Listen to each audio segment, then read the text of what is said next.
And greetings, everyone, and welcome to X4 Foundation. I've never played this before. This was a gift. Hello, Akla. Welcome to the stream. How are you doing today? So I'll be playing this for 30 days. I'm hoping not to do any restart, but we are going to start with the tutorial because I know nothing about this game. My one hope is that space battles are not a big thing, are not a required big thing in the game.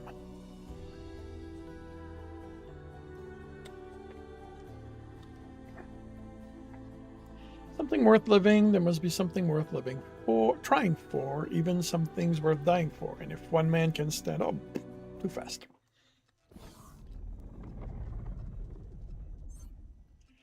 This is a health box. It stays on screen until you close it. Others may disappear after a certain time. Press escape to close this one. Do you want to load a pre-made input profile? Okay. Oh, yeah, no, that's message sticker at the bottom left corner of your screen. You have active mission like now. Your current objective is shown there in orange text. Tutorial walking and interaction. Before we begin, I need to perform a few routine physical tests. Regulations, you know. Please move your head as far up or down as you can.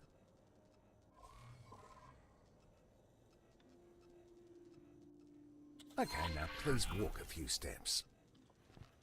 Faster, please. Okay, now do a few jumping jacks, please.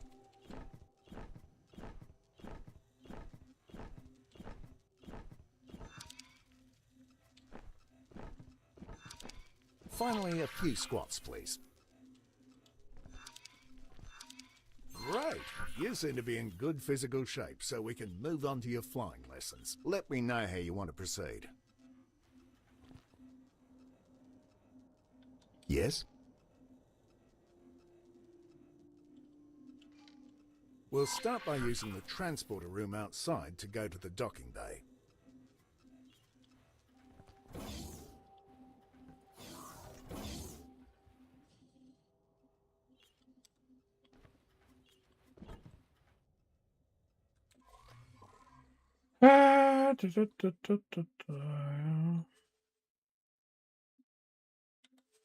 Settings.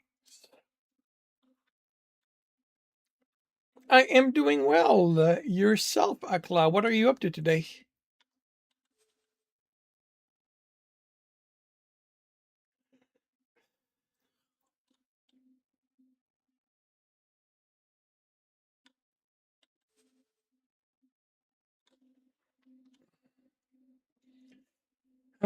Okay.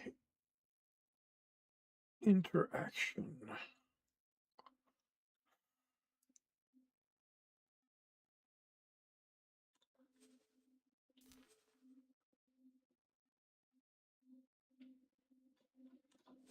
That's general. Travel.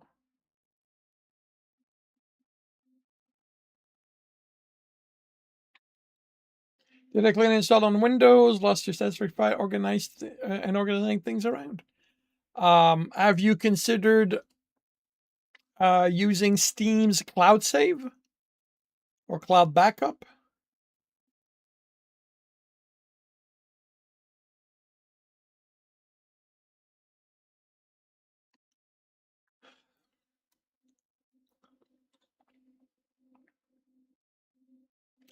Ah, I see.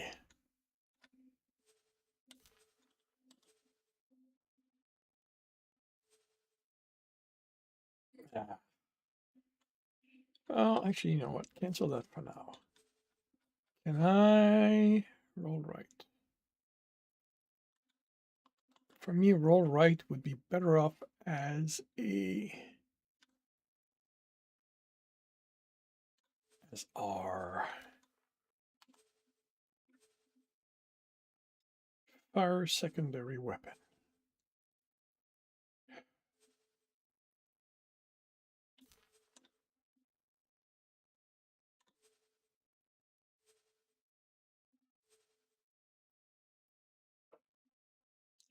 Fire secondary weapon. L, R. That makes no sense. L is here. R is there. Performance better, so it had to do something with Windows. Well, Windows needs to be cleaned up every so often. Confirm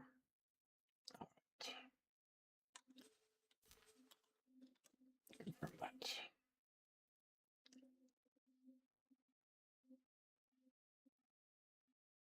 So interact.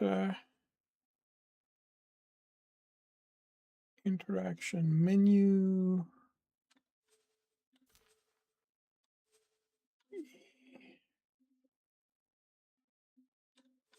Interact. All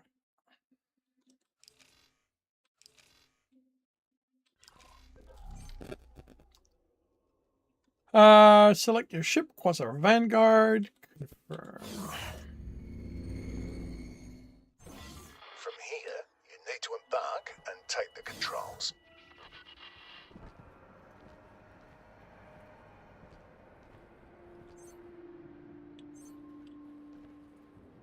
Quasar, Vanguard. You are cleared for undocking. Proceed.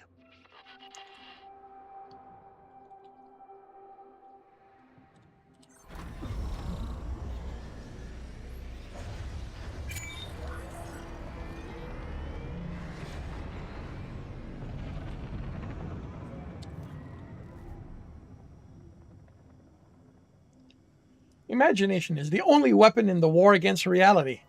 I approve. I agree. Use the steering controls to turn your ship.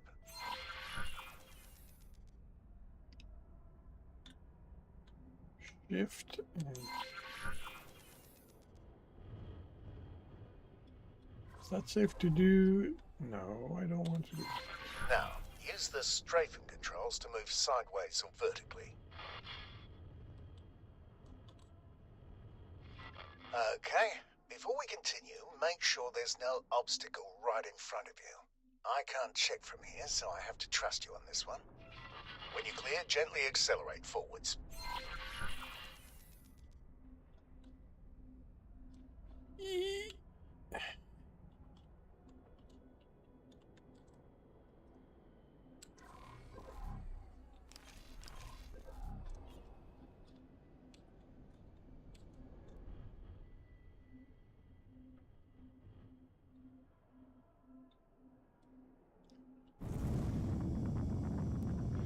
There's usually a speed limit inside docking areas, but you don't have to worry about exceeding it. The ship's computer will limit the speed for you.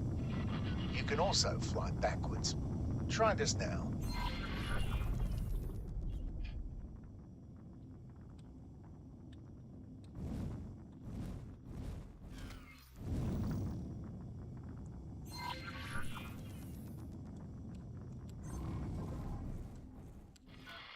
Now, I need you to make sure there really is nothing in front of you. When you're ready, strap in and hit your ship's boost.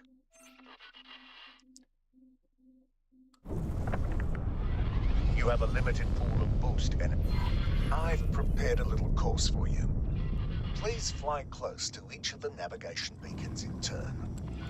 Your next target will always be marked in orange.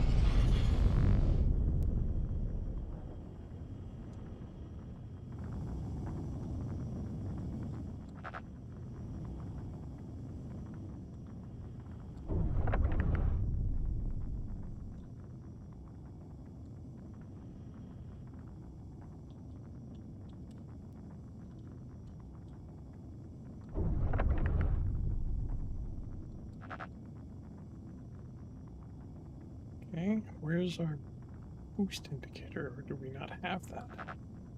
Oh, it's at the bottom there. Okay.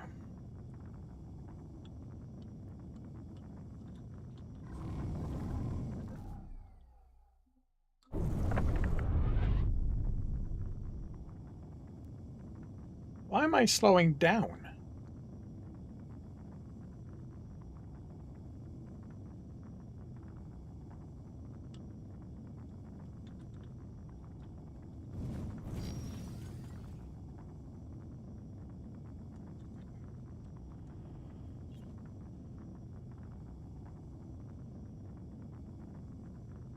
Why do I get the feeling this thing's on the other side?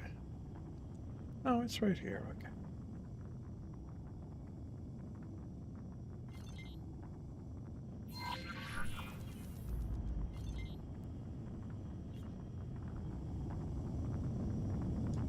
Ah, boom. Don't worry, you're not being timed.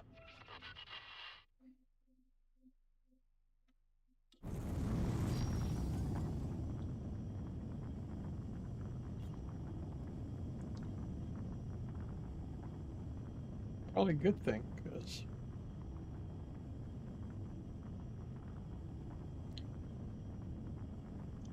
yeah, well, you know, they're the ones like they're the one giving this course to a guy who's never flown before.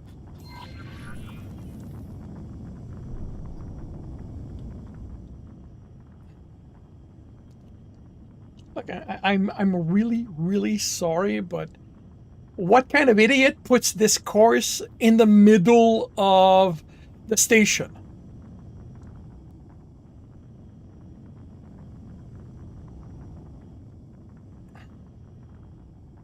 I also hate these flying systems.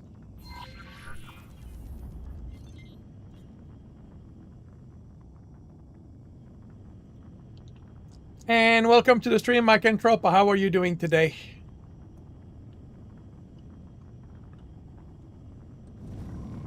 Ah!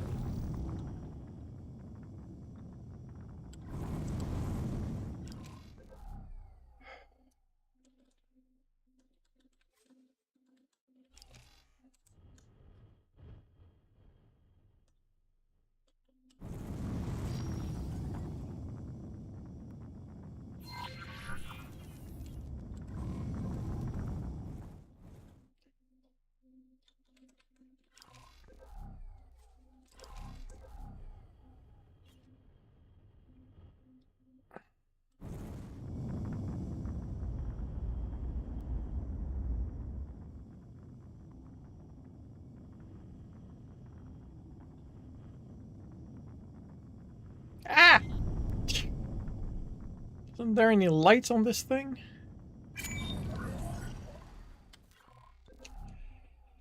Don't think you got enough sleep, but put on some coffee. Can't remember the past or condemned to repeat it. I hope that helps. Fly to the marked station.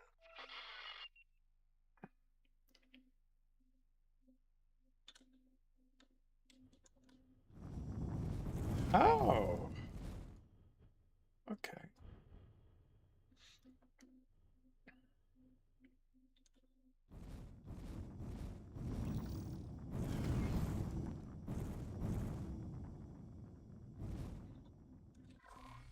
Okay, that I want to change. If I can.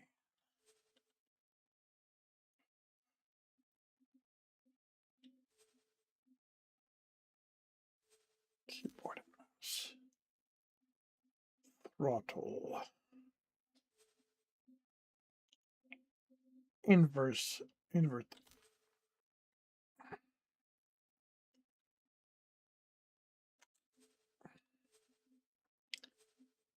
Uh,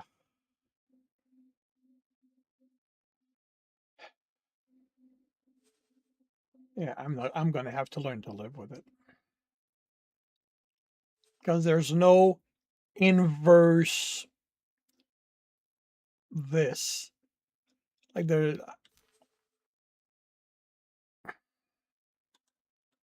I just want to reverse it because I don't like because pulling towards me to accelerate does not feel natural.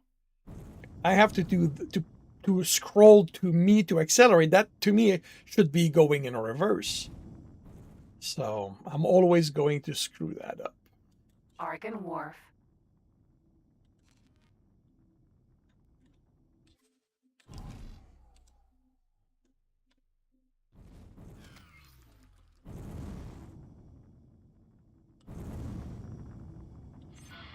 Now that you're in range, interact with the station to request docking permission.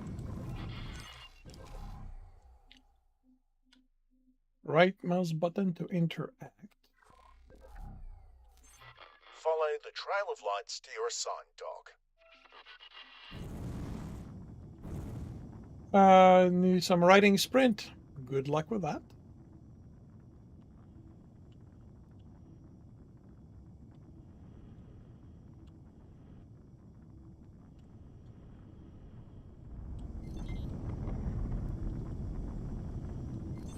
Turn your ship in the indicated direction.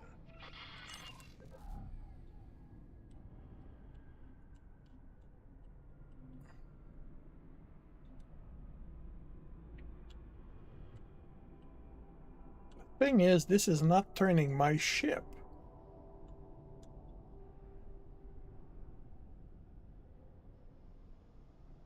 That is to strafe.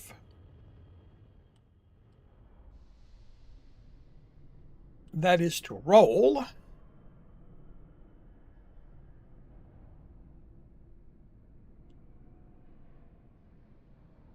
Like,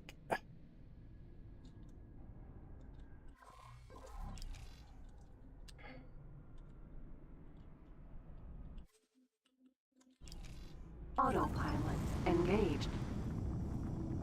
what the hell?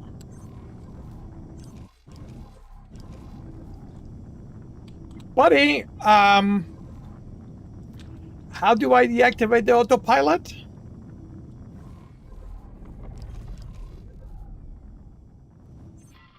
should now be able to see an abstract representation of the docking bay and your position relative to it. Each element must be aligned before you can dock. When aligned, the elements change colour from red to green. Turn your ship in the indicated direction.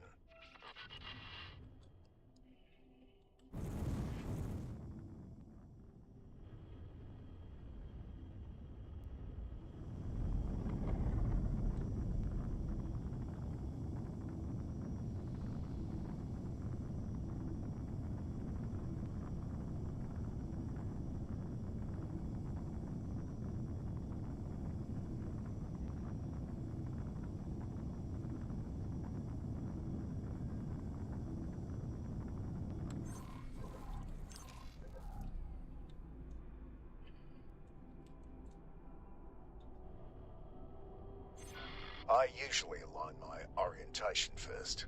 Begin by moving the center of your crosshair to the matching element in the docking UI.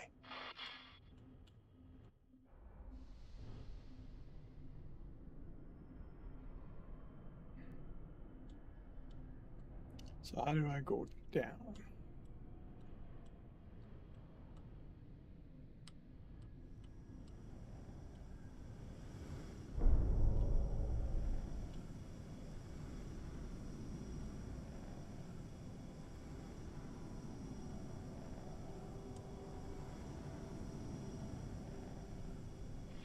Now that your ship is fully aligned, let go of the steering controls.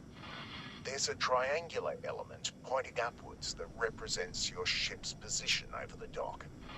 If it's darkened, then your ship is outside the displayable area. Your ship is currently too far back. Slowly accelerate forward and stop when the horizontal line turns green. If you overshoot, just stop and correct. Okay, why do you tell me that stopping is enter and then not let me do that?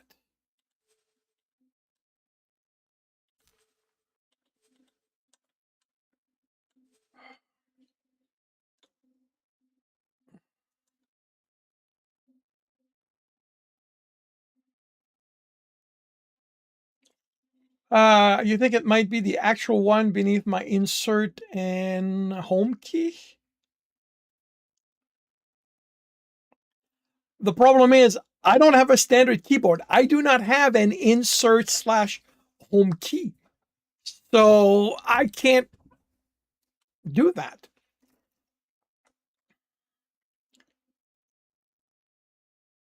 Stop engine. Enter key. Okay, you know what?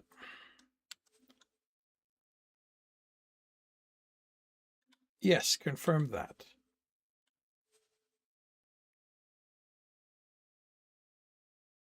Okay, so clearly you were right. It was not the one I was using, because that's the one I'll be using now.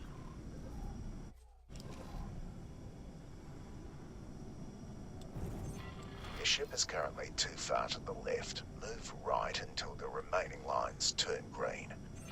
Now, gently move your ship down until the docking computer takes over.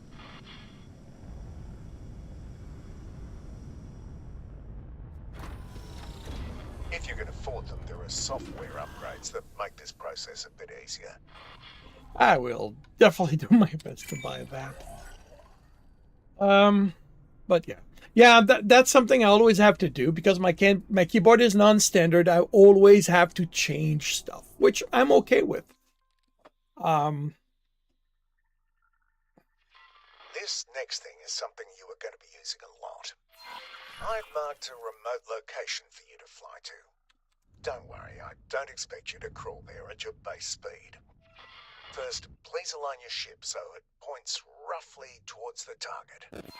Now, activate travel mode. Depending on your engine type, it may take a little time to get started.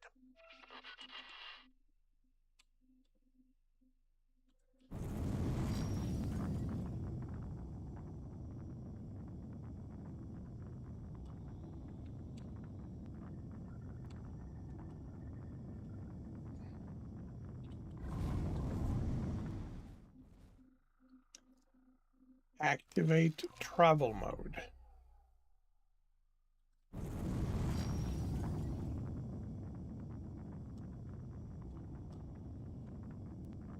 I get the feeling that's not what he wants me to activate. Unknown object.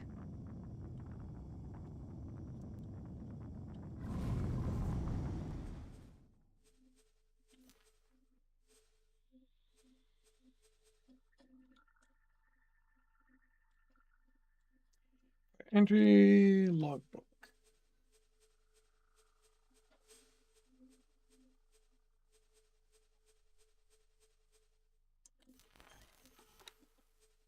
That's nice. Okay, so travel mode. What is travel mode?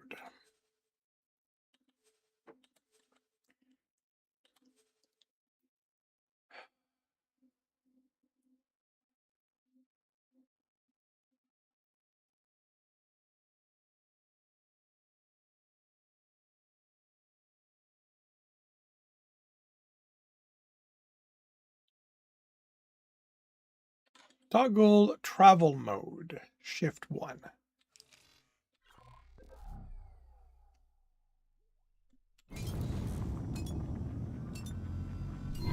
Look at your speed bar just below the crosshairs. You will keep accelerating for a while until you reach your ship's top travel speed. You've probably noticed other modes in the list when you activated this one. Each mode has its special use, and only one mode can be active at a time.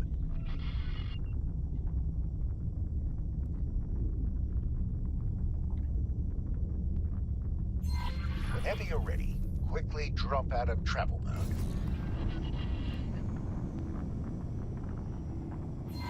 Great! The next part will take place some distance from here. So let's take a break and let the autopilot do the hard work for now.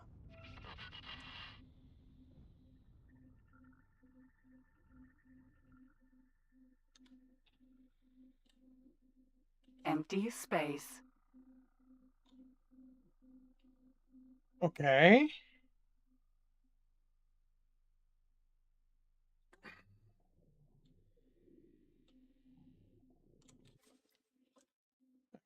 I think they're expecting me to use a quick action. thing that I canceled, that I overrode, because that was the quick action. So, there's no. Yes, there is a search here. Quick action. Okay. Um.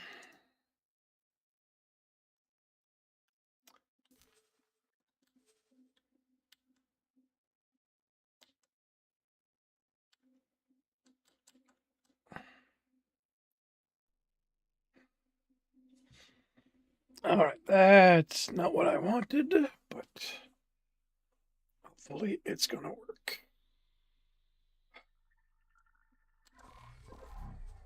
Okay, mode, long range scan.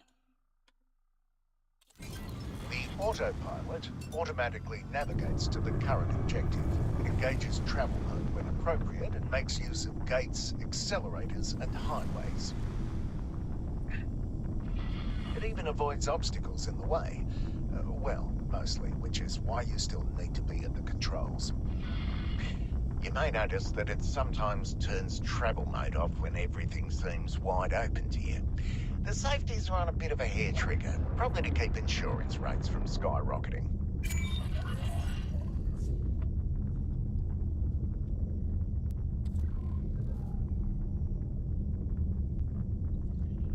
But really, they are not certain. As far as they are certain, they do not refer to reality.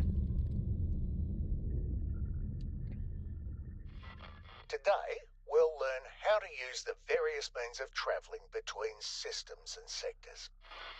Before we start, please note the yellow icon below your crosshair. The manuals call it the check engine light, but I've never seen an engine that looks like that. It means that you can't make use of your travel mode right now. That's because this lesson takes place in a region that prevents it from working. Being hit by a weapon disables your travel drive for a short time as well, so don't rely on it to get out of trouble. I've also heard of weapons that target this system specifically to make you an easy target for pirates. On to the actual lesson at hand. In front of you is a jump gate. Sometimes you'll find one that's inactive. This one's working though, which you can tell from the swirly bits in the middle. To use it, simply fly through. Jump gate. Unknown sector.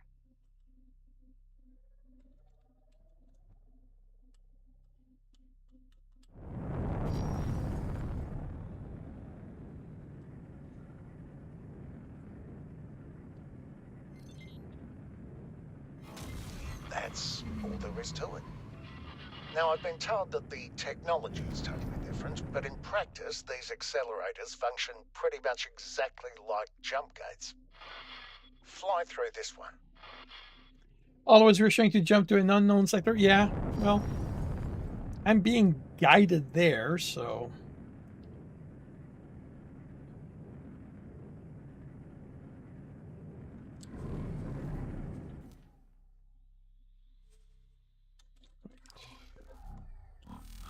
Not gonna work. Okay.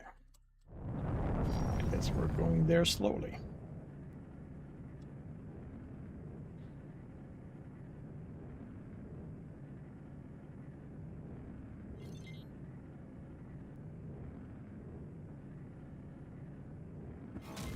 While jump gates connect different star systems, accelerators take you to different places within the same one. Up next, a superhighway. They also take you to sectors within a star system.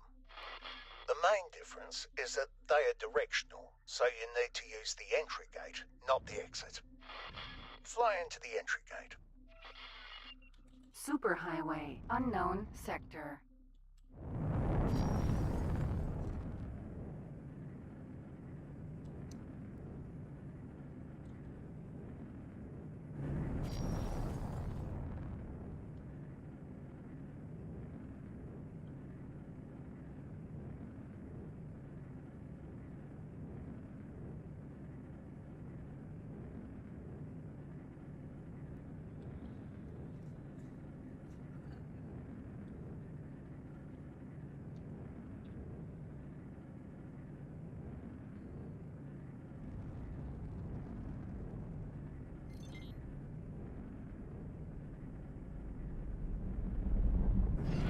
As you see, it's a tiny bit slower than the other methods. I like it though, it lets me enjoy the view. Highways can also be local. The entry of one is right in front of you. Fly into it. Entering Ewas Twin for the Cove.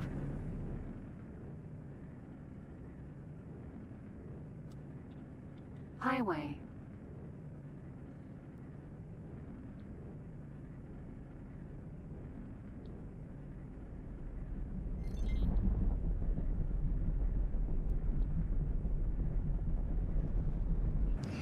It has a much slower speed than the superhighway we just came out of, but it's still a whole lot faster than most ships can travel on their own. It's not wide enough for capital ships, though. Medium-sized ships are the largest that can use them. Local highways can be entered and exited at any point along the way. Fly into the one right in front of you.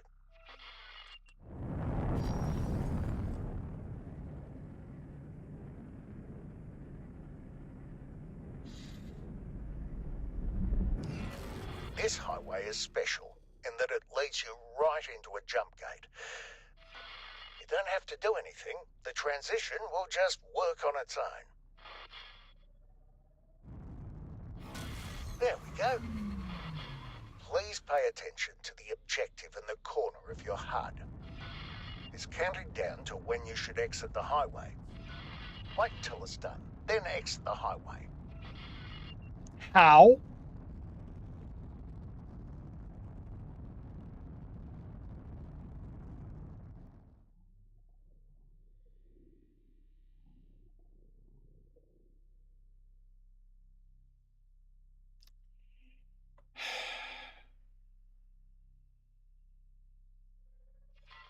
Now.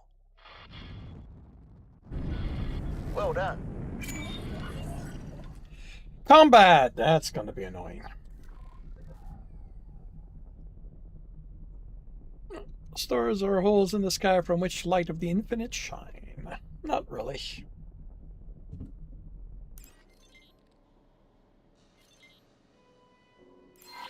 Time to learn how to defend yourself. There are a handful of targets in front of you. Their HUD color indicates that they are enemies. Some are darker than the others. Those are behind something and can't be hit with your weapons right now. I've now activated your primary weapon. The small dots that have just appeared indicate where the weapons are currently aiming.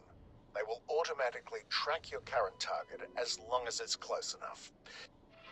Note that the HUD markers of some targets are smaller. These targets are currently outside your weapon range. Select the closest enemy target. Shift.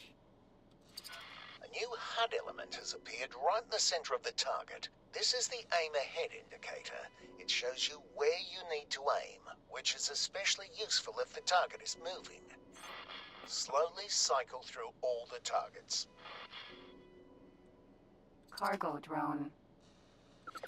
When a target outside your weapon range has been selected, you can see the weapon indicators becoming darkened. The aim ahead indicator also changes its appearance. Select the closest enemy target again and shoot at it until it's destroyed.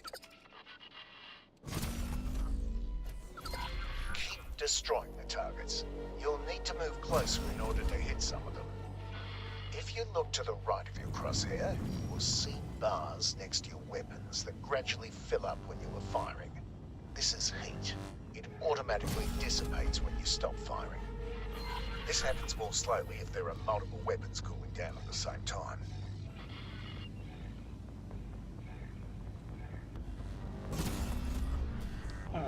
What?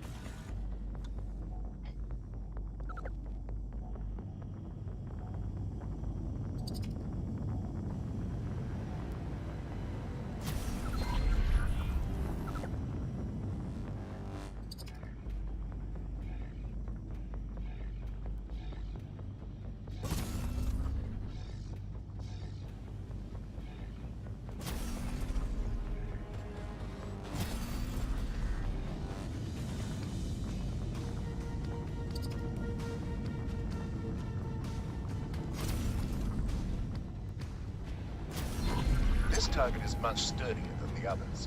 Look at the blue bar above the target. This is its shield strength. After a few seconds without damage, it will begin to recharge. All shields work like this, including your own.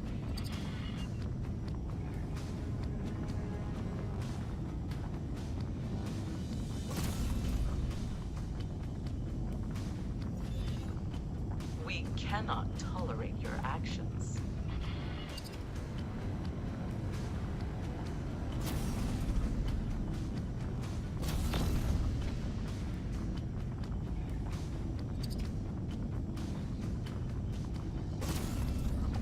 Just doing what I'm told.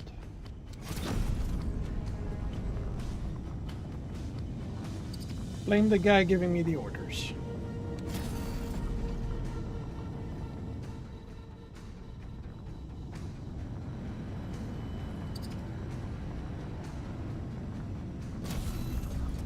Oh, I see.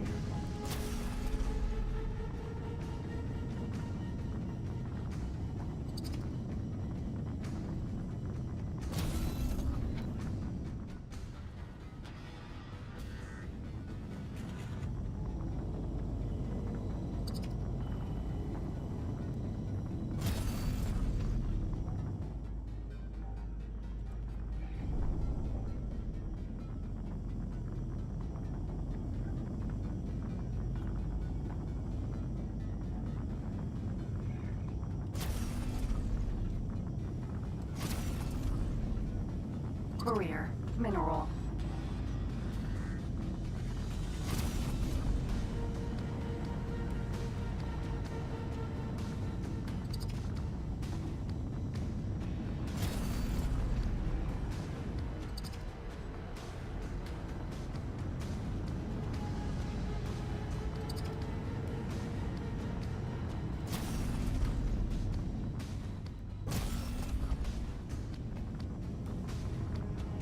Of course, that thing's recharged. Can I have guided missiles instead?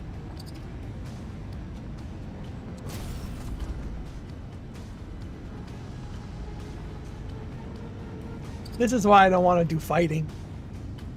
I don't like it, and I suck at it. Can I have them now?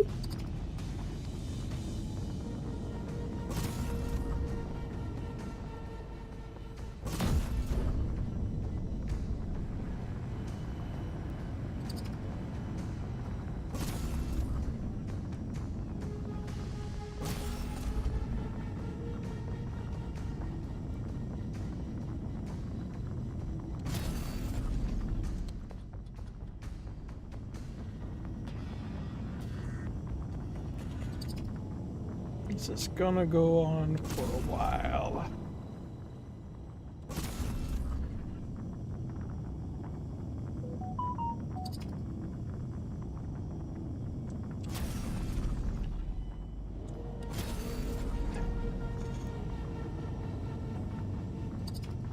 I need a combat assist that does the combat for me.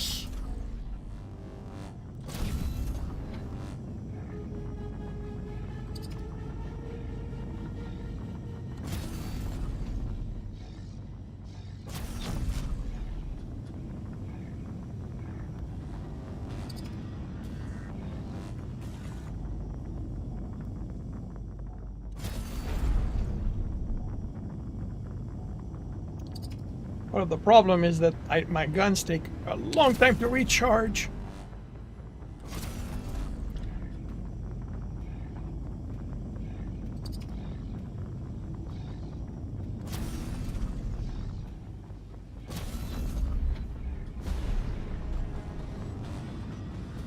I can't.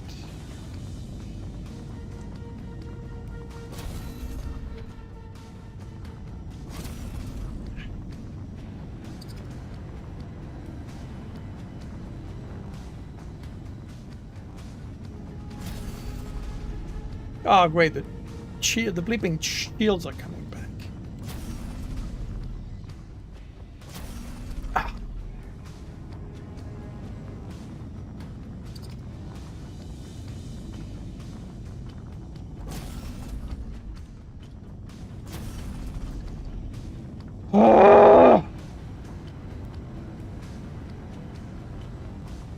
You tell me that the white point ahead of the thing is where I need to aim, and yet when I aim, my gun goes in any and all directions. I've now activated your secondary weapon, a missile launcher. It's loaded with a type of guided missile that requires a target lock.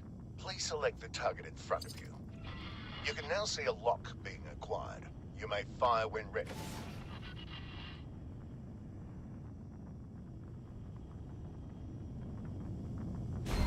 The target has dropped something. Fly right at it to pick it up.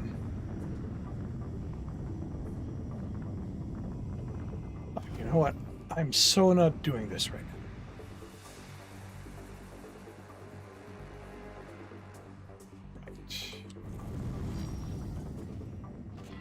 It's another type of missile. It has been automatically added to your ammunition storage. Missile launchers have limited ammunition. You can see the number of remaining missiles to the left of your crosshair. Look at the curved blue bar below your crosshairs.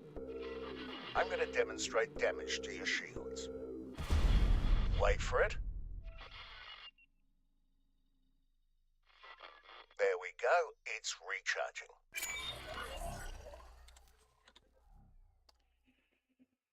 Oh.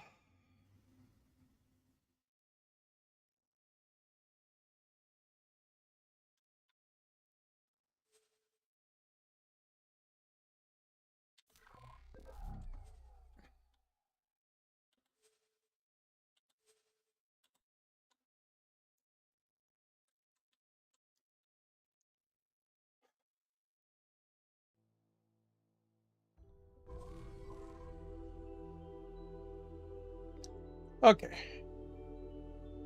Launch your journey as a lone pilot, rise to become a galactic power in a large, persistent universe, choosing your own path. With optional star mission. It is recommended for that new players complete the basic tutorial, but you prefer sandbox. I'm guessing timeline is a campaign kind of thing. Self-contained game scenario will experience an overarching story, mystery, guys. You know what? I'm gonna go with this right now. The connection that binds us as an interstellar community is fragile, even tenuous. Nothing has proved that more than the jump gate shutdown and the resulting turmoil. As the alliance of... With the successful connect...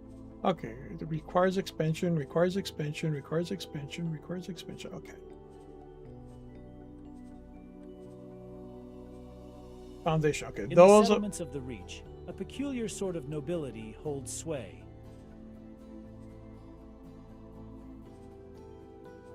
So everything's a campaign. It looks like. In the settlements of the Reach, a peculiar sort of nobility holds holds night, sway. you became One characterized by a rather sedentary nature. Life, whether it was Consequently, it's not uncommon for descendants of set notable off on your families, particularly those lacking immediate ships to seek inheritance adventure and prospects, excitement. The story means that the universe must The be jump gate shutdown is now defined as the single most important Partly event in the history of the network. Earth A Explorers. disaster of Okay. cataclysmic proportion that changed All right. everything. Since it's Redefining our all campaign, let's try timeline and see what happens. Plan, but shake the foundation of your understanding of the universe. You're entangled in the tale of intrigue, revelation. You will live many different lives. You will meet strange new allies and rivals, but will you uncover the truth behind it? Character male. I believe timeline is an extended tutorial that gives you a choice of starter ship. Well, we'll see. The way the other was read, it felt more like everything is a like every universe, because everything needed a DLC, and timeline is a DLC. So we'll see. If it gets too combat heavy, I'll just switch to something else, to a different campaign, and see what happens.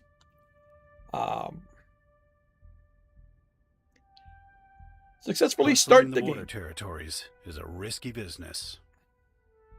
Sure, there are opportunities, but there's always some rancid chancer waiting to take you down. I've made and lost a fortune in credits. Twice now. But I'm on the way up again.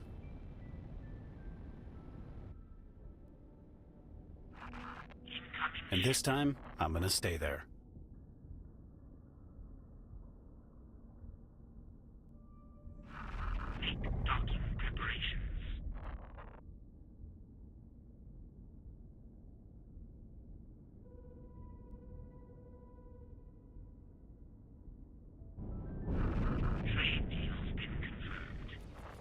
But first I have to shake off these damn pirates.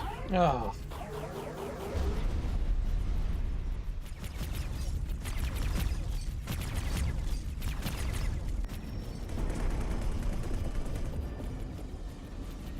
One down.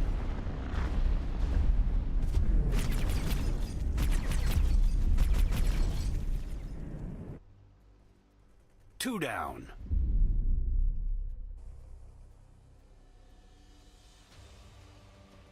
Evacuate vessel to prevent loss of life. Bastu. Looks like you're having a bad day. What the? You've stopped time? Not quite. It's an impedance bubble. Kind of complicated to explain. But everything stopped. Impedance bubble status green. Look, we don't have much time. You're basically stuffed. Flaming death the moment this bubble collapses. Impedance bubble status green. I can get you out, but you'll never have this life again. Everything will change, and I can't promise that you'll like all the changes. But you won't be dead. Impedance bubble unstable. Oh, this is useless. I've gotta go. Impedance bubble status red. I'm in. Get me out of here. Bubble collapse imminent.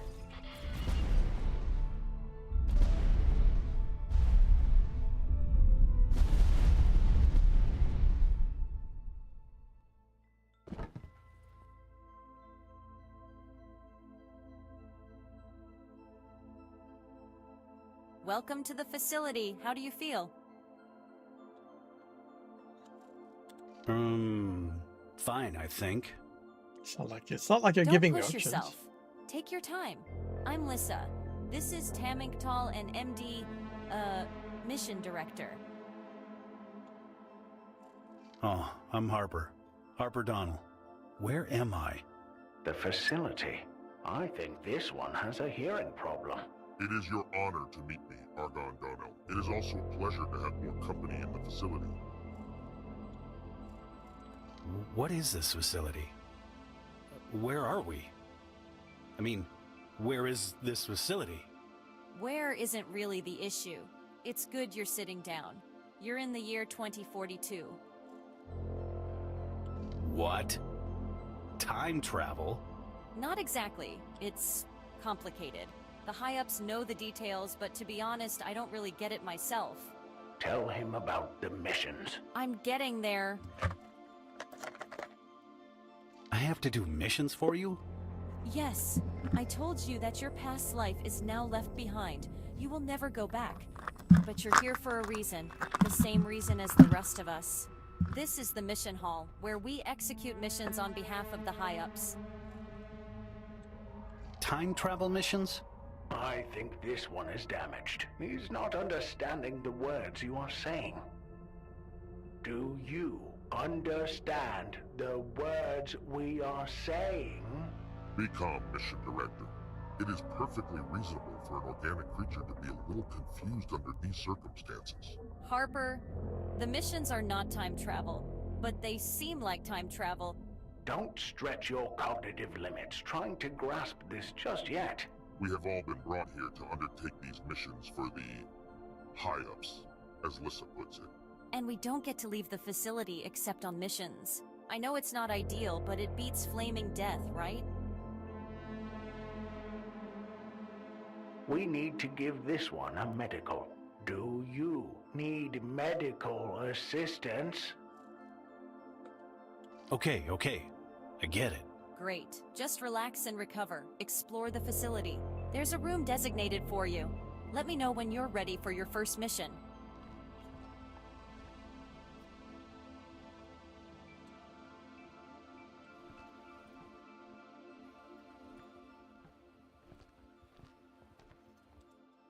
So we're not going there.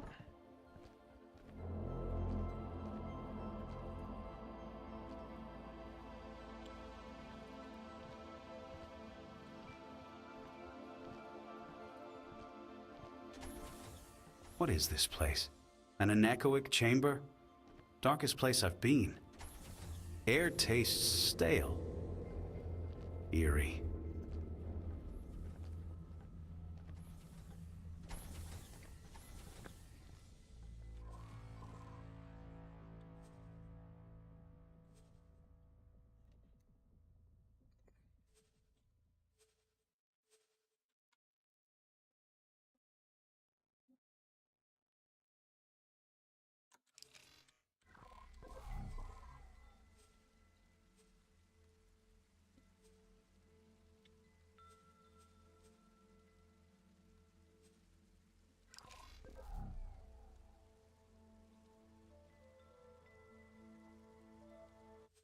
Looks like I'm gonna have to.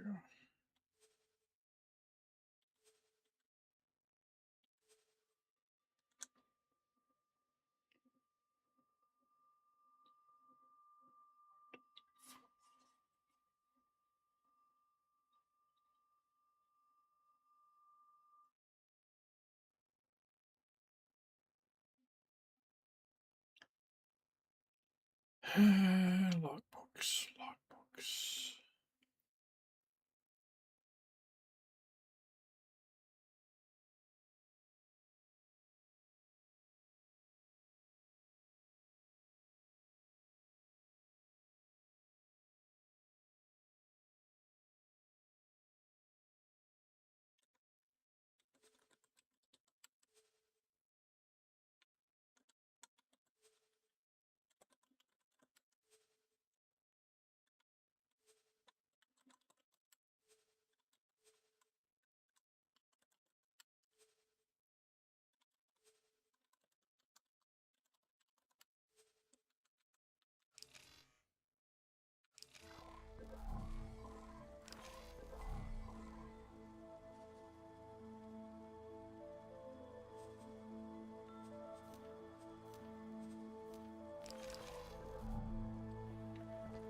So, no mission right now.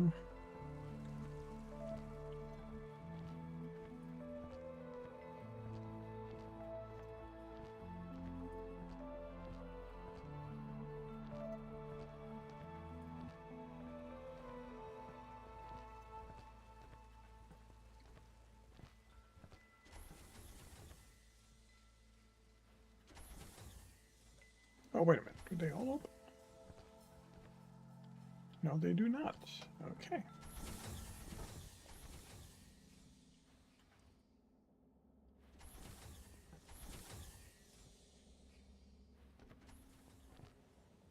No plaque.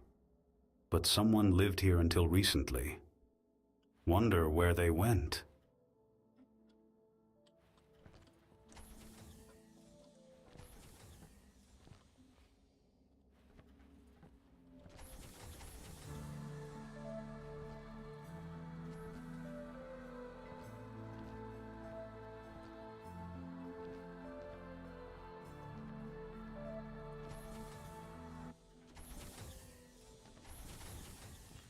My hangar-sized accommodation. Actually, it's fine. I've had it worse.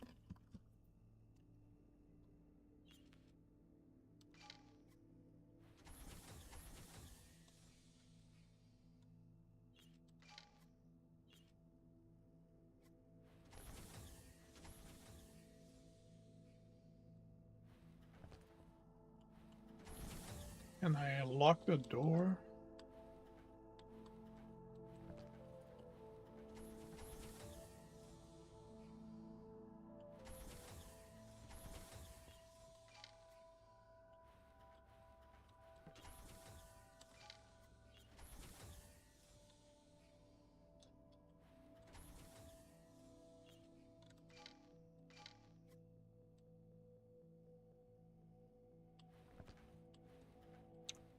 can't even lie down. So I'm in 5.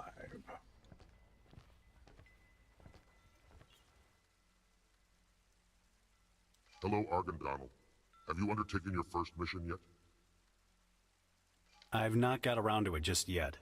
You must be wondering about this place. This place is beyond explanation. The truth is unclear, but we are somewhere very special, and our missions are of great consequence. Who are these high-ups? Who controls this place? The mission director is their emissary. Lissa and I have not seen them ourselves. We do not even know what they are, but they undoubtedly possess great power. We are honored to have been chosen by them. Who are these high-ups? Who controls this place? The mission director is their emissary. Lissa and I have not seen them ourselves. We do not even know what they are, but they undoubtedly possess great power. We are honored to have been chosen by them. What else can you tell me? What do I need to know? Experience the missions. They will enlighten you as to your true purpose in life from this point on. I'm just getting my bearings. I'll talk to you later. This is quite understandable, Argon Donald.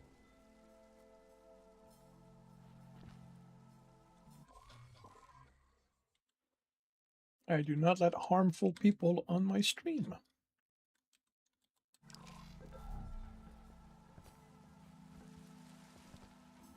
That's either a quantum wave oven or a piece of art.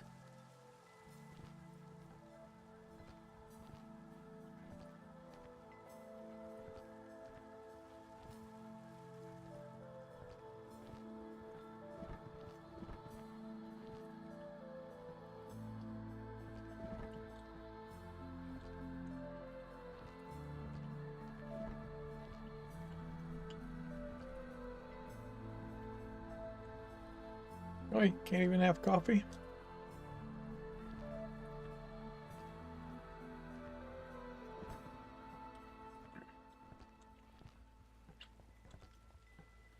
Yeah.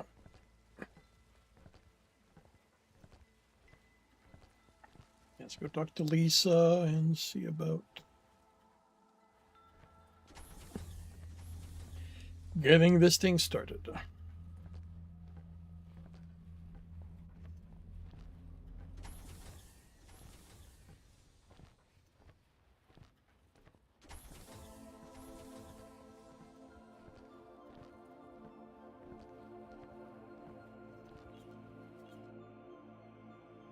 Hi, Donald. Have you come to start your first mission? Let's do this. I want to see what the big deal is about these missions. Great. Well, this is the mission interface. Hop in, and once connection is established, the mission director will be able to guide you through the next step.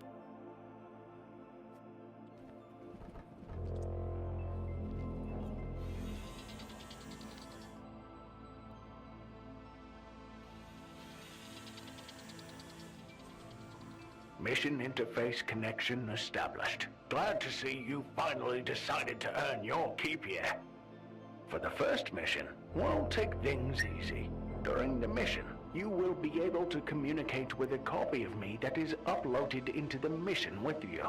But it won't be direct, live communication with the facility. A copy? Why?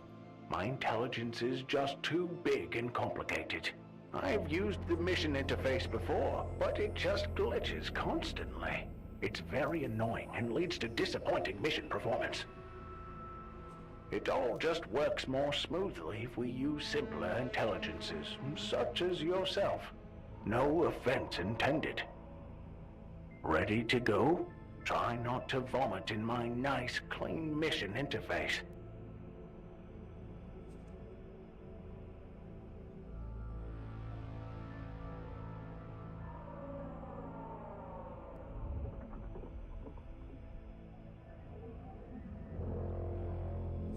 Yeah, I don't think I'm gonna enjoy this campaign.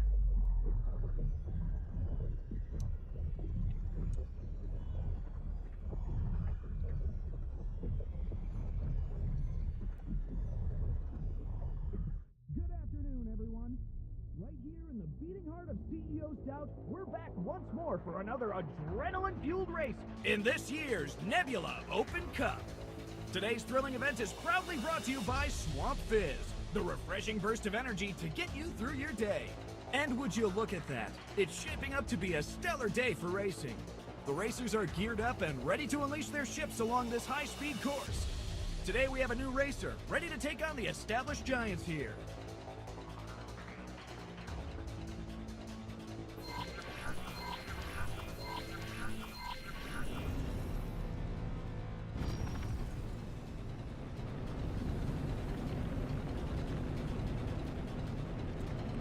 See what I mean? Yeah, I'm not doing this.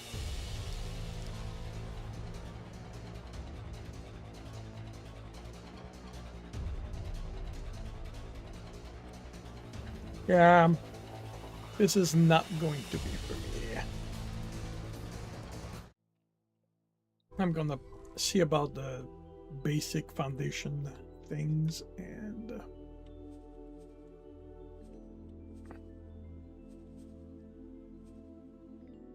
The jump gate shutdown is now defined as the single most important event in the history of... Alright, let's see what... This is where you come in, pilot. You are a member of our team of explorers now, and we're depending on you to find out whatever you can about this strange new jump gate network. Its mysteries, its secrets. Good luck, pilot.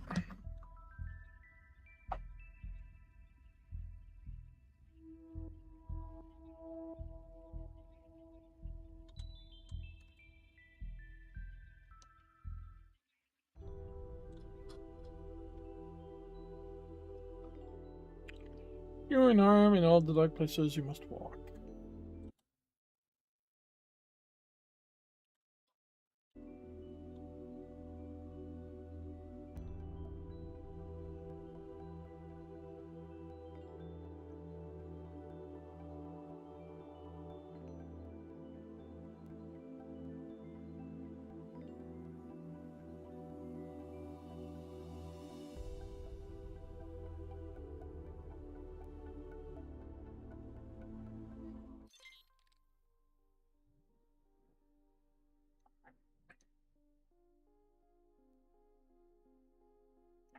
Okay.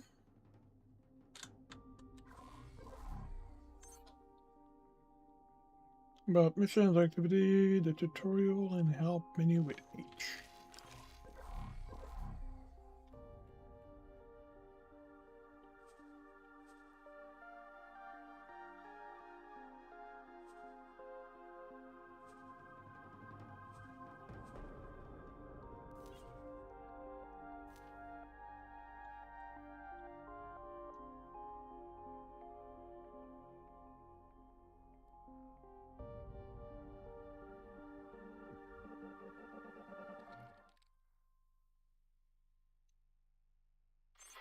Open the map.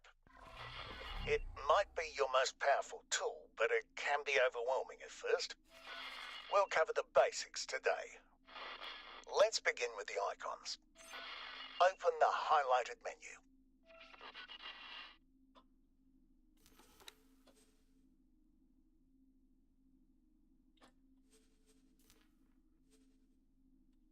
Left click to select.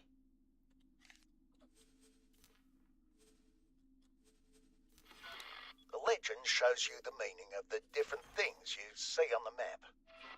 For example, this light green icon in the middle is your small fighter ship. The green colour indicates that it's owned by you. The slightly lighter hue means that you're personally there right now. And the big icon next to you is a station. A wharf, to be specific. Don't feel like you need to memorise this. You will always have access to it. Close this menu for now. Zoom out as far as you can. The hexagon you see is a sector. As you explore, you will find many more. You can also pan and rotate the view. Do so now.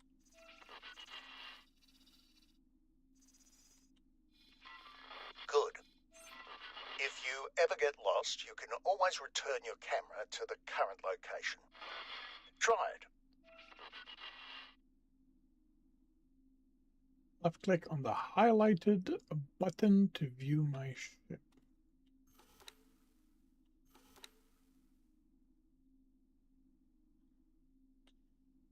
Highlighted button?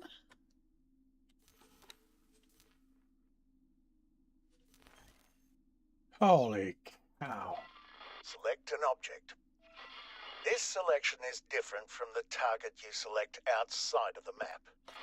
I have marked the wharf as your HUD target so you can see the difference.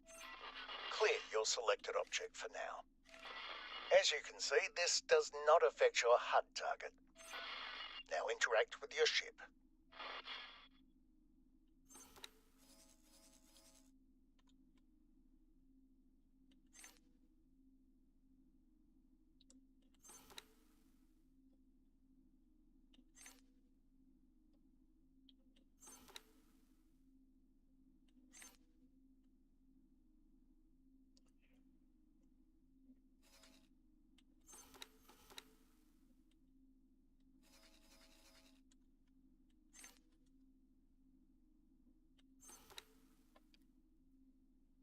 Okay, how long are we going to do this? Oh. Select information. Here you can see some general information as well as the ship's pilot, you in this case, and cargo storage. Take your time looking around, then open the highlighted menu at the top. Here you can see more details about the pilot as well as the rest of the crew. Expand the information for one of your service crew.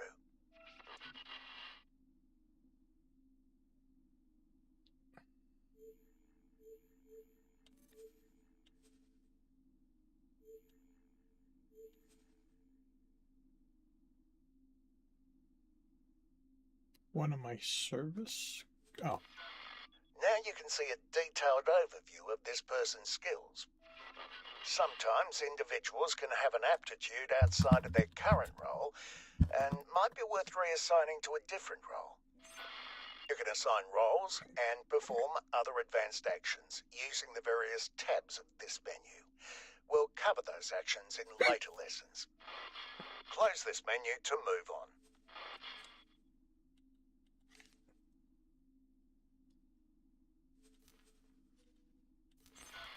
Open the object list. It lists all currently visible objects with some sorting and filtering options. By default, it shows you all ships and stations. Open the menu that shows deployables. It only lists a navigation beacon, not the satellite that is also nearby. That's because the satellite is currently off screen. Zoom out until the satellite's icon is visible. Now that the satellite's icon is visible, it is also listed in the menu. You can also select and interact with objects from the menu. Interact with the satellite and deactivate it. Good. Open the Property Owned menu.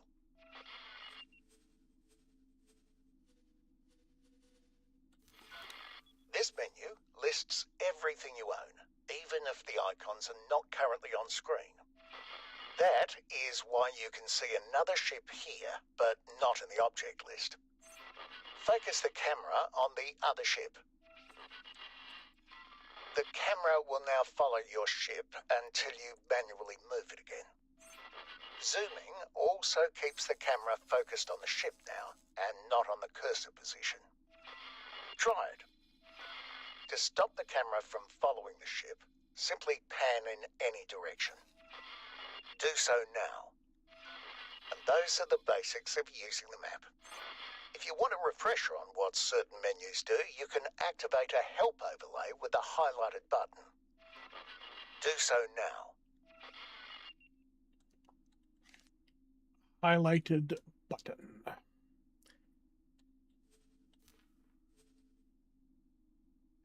Holy cow. Each highlighted button can now show you what it does. Use the button again to turn it off. Take your time looking around. Close the map when you're done.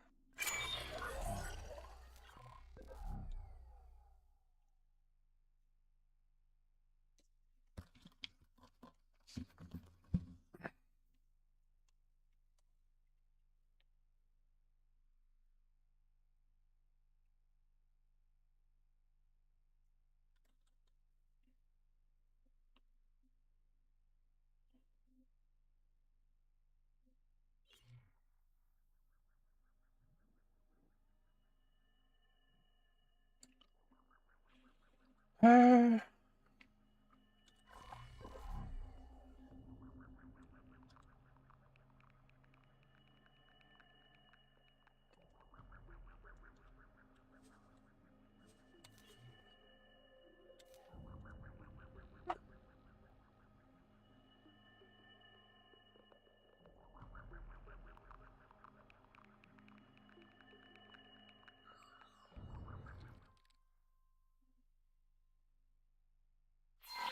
Today, we'll cover another important topic, missions. As a reminder, the current objective of the active mission is always shown in the message ticker. Right now, the objective does not have a specific target. Let's change that. I've now set one of the ships in front of you as the mission target. The yellow markings let you know which one it is. Please select the mission target. Good. I've now changed the mission target to a different ship. A yellow arrow near your crosshair points in its direction. It should be to the right of it. Turn your ship until you see the mission target in front of you. Well done. Open the map. Mission targets are highlighted in the same yellow on the map. And as you can see, there can be more than one at a time. A lot more. Targets don't always need to be objects either. Some missions give you a position or area in space like this. What the radius means really depends on the mission. Maybe you need to find something somewhere in there, or are required to cover the entire area with satellites. For now, I just need you to fly anywhere in that area.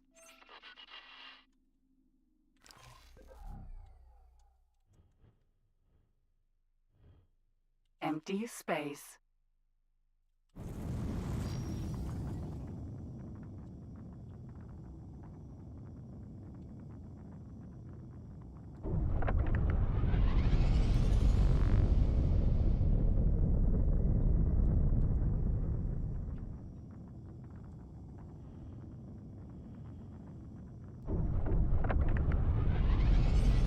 All right. Open the map. Open the highlighted menu. This menu shows you any mission offers that you are aware of. Some are broadcast widely, most are more local. Select one of the mission offers. You can now see its title, description and objectives. The map also temporarily shows you guidance for the mission you've selected. Accept both missions.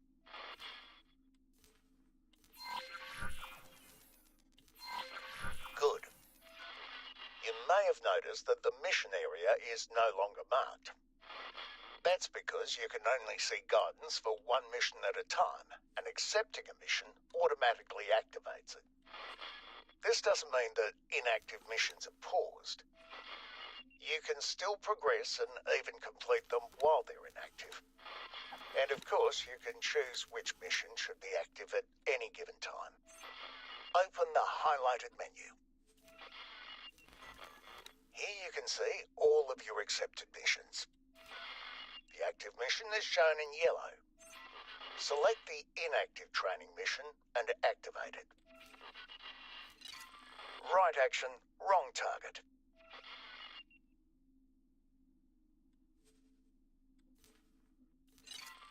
Good. Now, abort both training missions.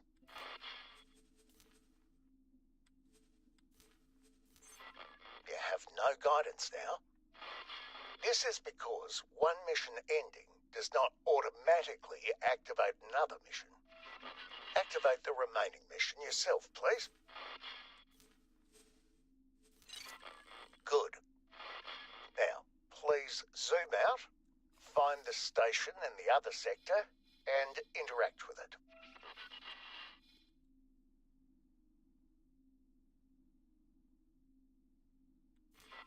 Select Start Guidance to Object.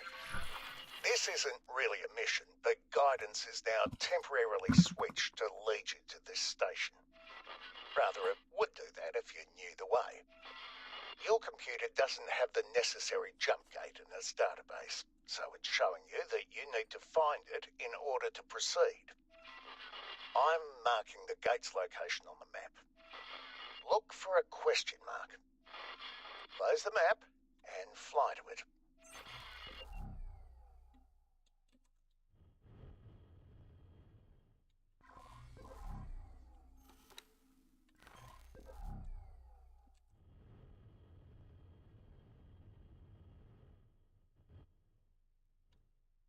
Unknown object.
Now that the gate is in range, the computer has automatically added it to the database and updated guidance to lead you through it.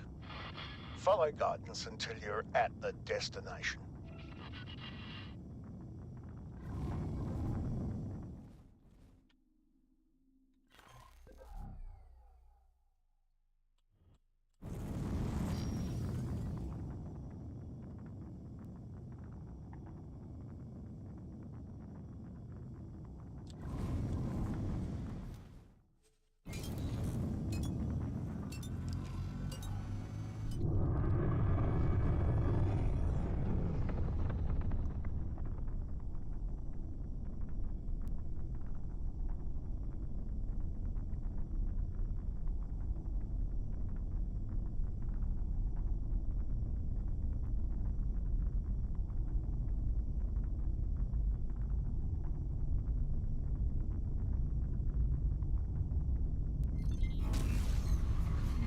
Entering system. Getsufune.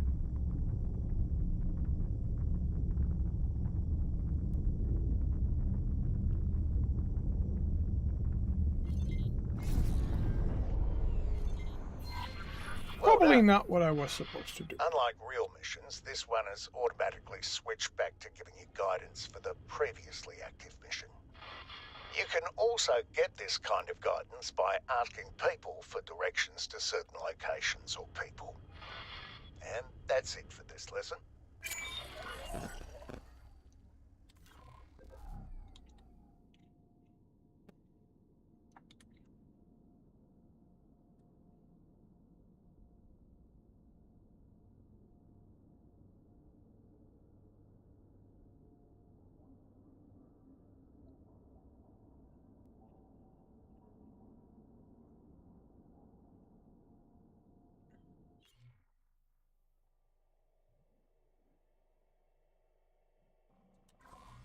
Alright. Mission, no active mission. So, what am I supposed to do?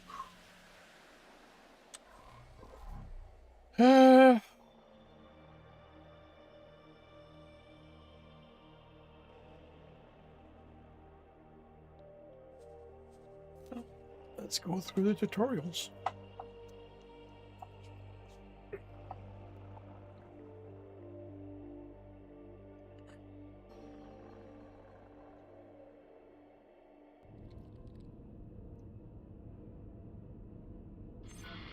Today we'll learn about items you carry on your person.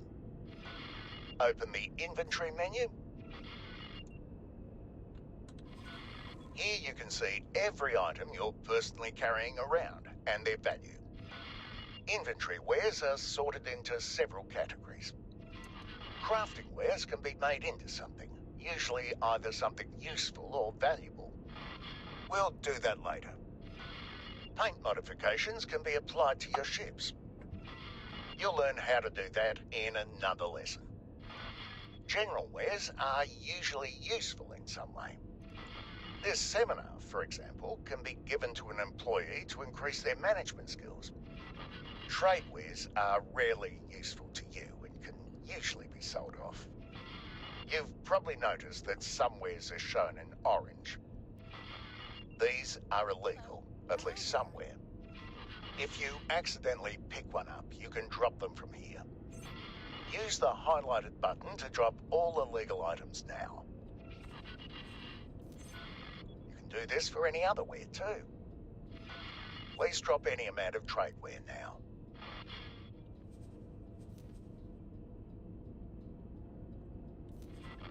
Good.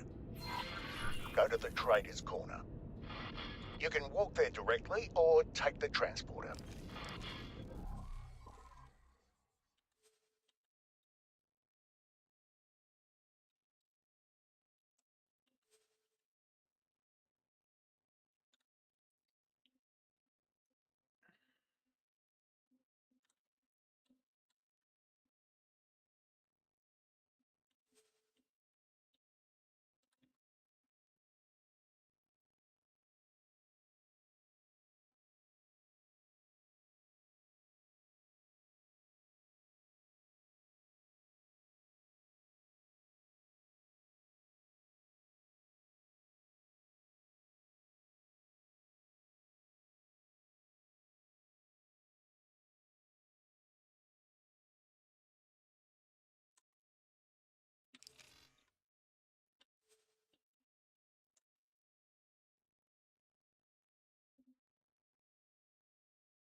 Why the shit?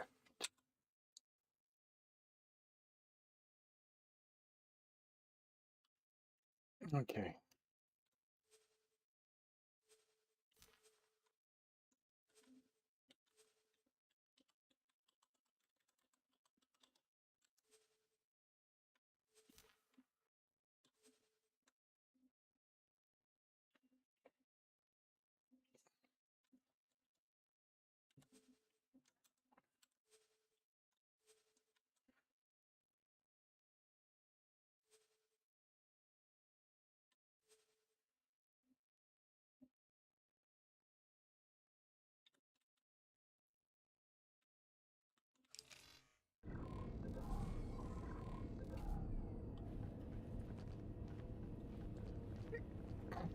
And there's no running.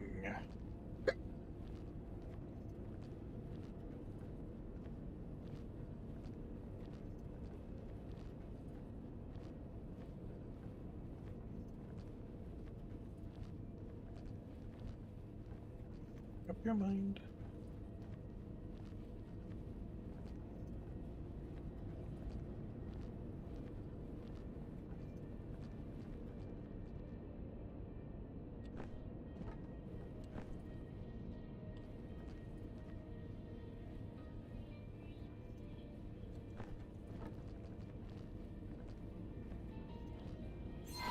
You can find these on practically every station.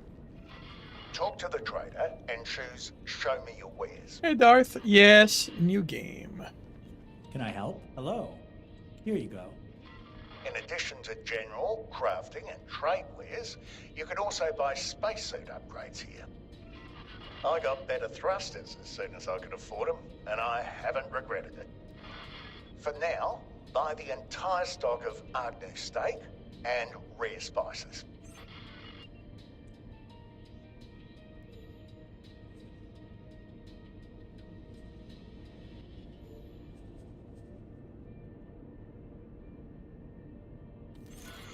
Close this menu to... Good luck out there. Now, interact with a nearby crafting bench. You have enough to create a fine meal. Do so now.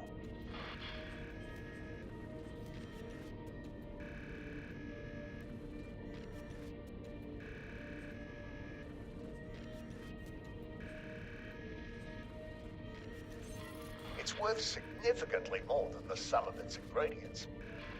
Go ahead and sell the fine meal to the trader. Can I help? Hello. Here you go.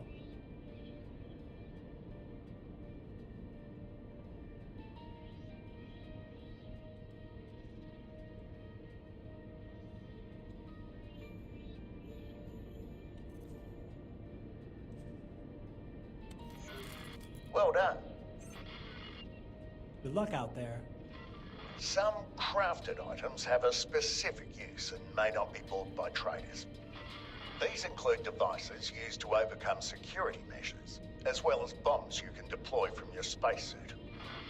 All of which are highly illegal, of course, so be careful.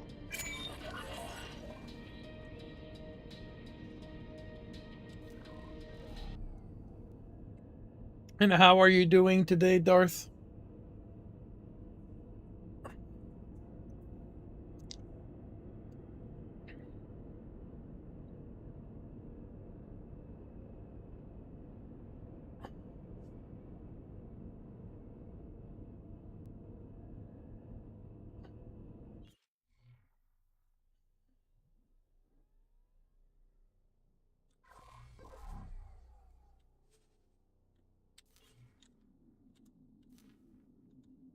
Should have an option to jump to the next mission, to the next tutorial. Congratulations on the streak, Darth. Doing okay, wrote a zine. And Get up and leave okay, the ship very in nice. your spacesuit.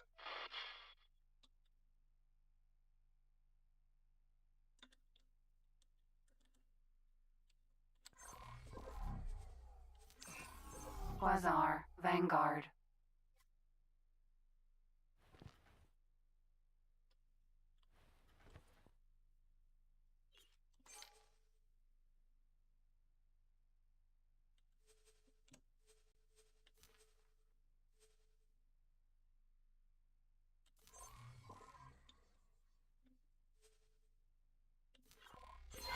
You've probably noticed that you keep moving in the same direction. That's because spacesuits don't have flight assistance and are limited to Newtonian flight. Any directional input, whether it's strafing, accelerating, or decelerating, will push you in that direction. I'll let you try it out for a little while. While you do that, your spacesuit is equipped with a small hand laser. Please don't try to use it in fights with actual ships. You'd be pulverized immediately. You also have a repair tool. This tool works on most damaged objects, as long as they're not actually wrecked. This thing is beyond repair, though. Much better. I think you're ready for some maneuvering.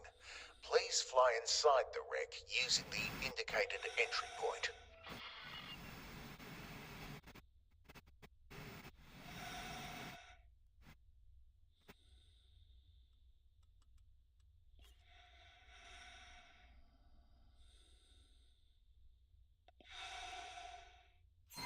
There's an access hatch, but it's malfunctioning. Look for a broken control panel and use your repair tool to fix it.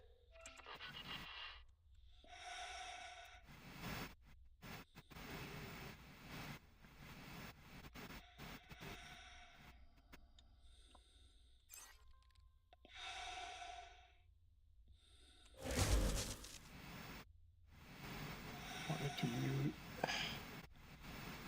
look for a access panel.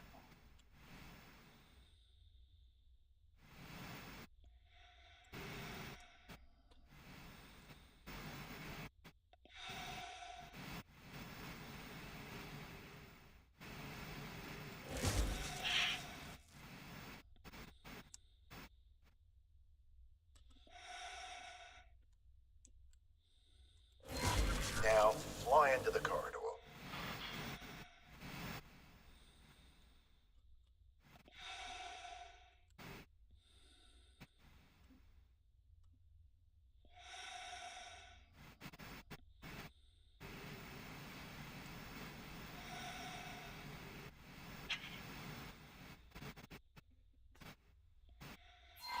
You may have noticed the oxygen indicator, which is slowly going down.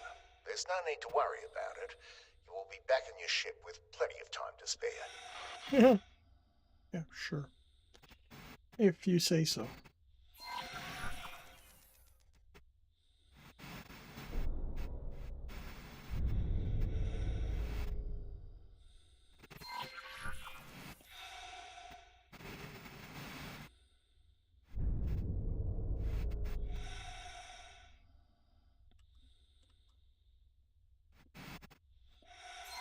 There's another broken control panel. Repair this one as well.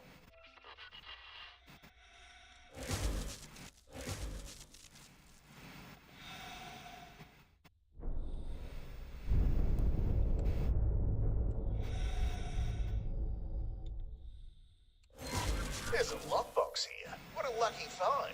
Please activate your weapon and carefully shoot off all the locks.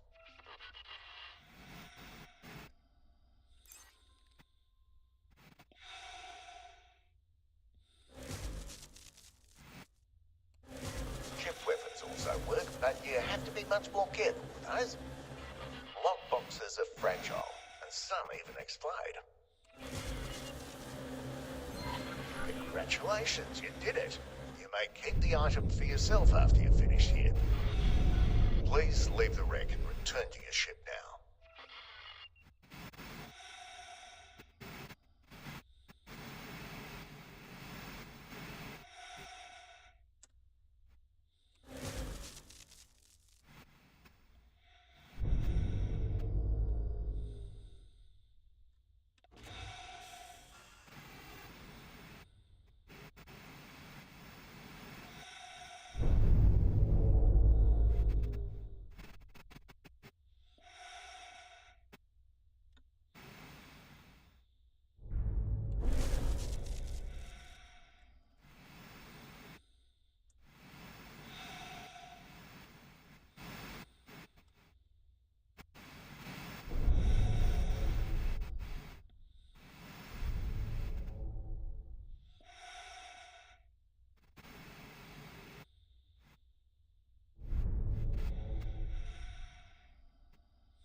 The spacesuit is also equipped with a booster. You can use it now to reach your ship more quickly.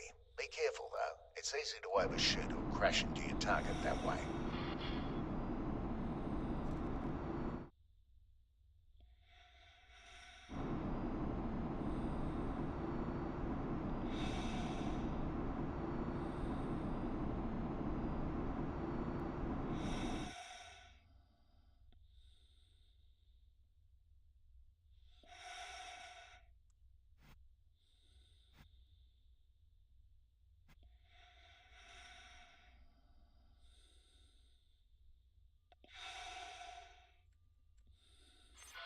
To get back in, you need to make a docking request. Please do so now.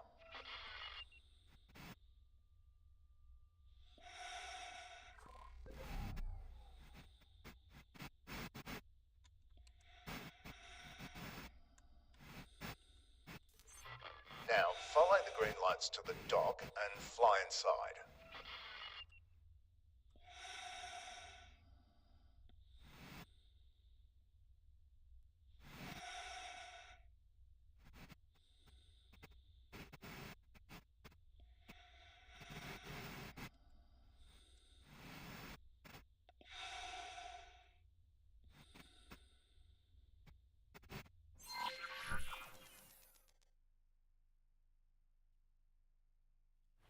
Quasar, Vanguard.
There's a capital ship nearby.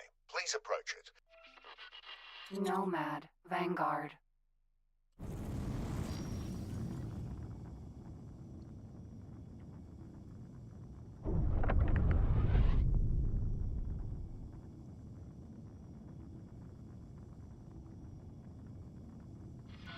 Get as close as possible to its surface.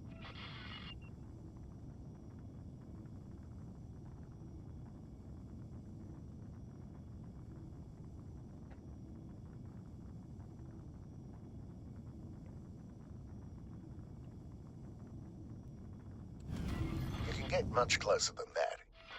You are now flying relative to the ship thanks to special flight assistance software. This works for most things that are bigger than medium-sized ships. No matter what the capital ship does, you will move along with it. This is especially useful for combat as well for docking or undocking. I've set up some targets on the ship's surface. Please destroy them. Try to use the ship's surface as cover wherever possible. Your strafe thrusters are useful here.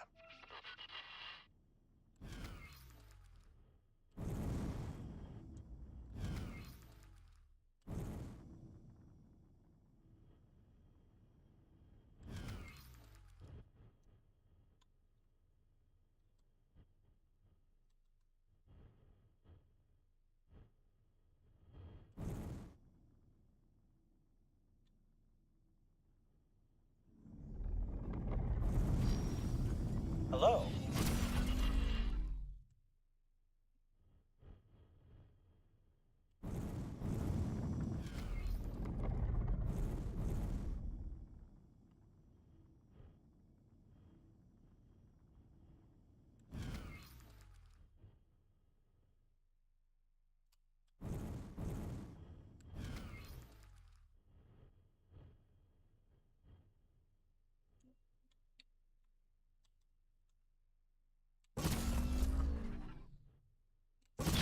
Since you seem so keen, let's fight.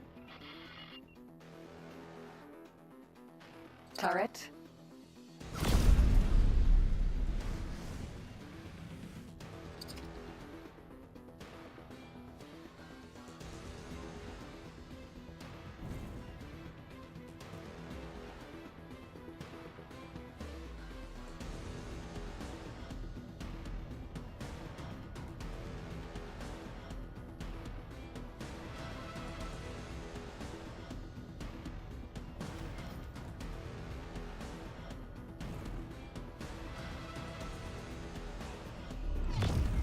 Nomad. Turret.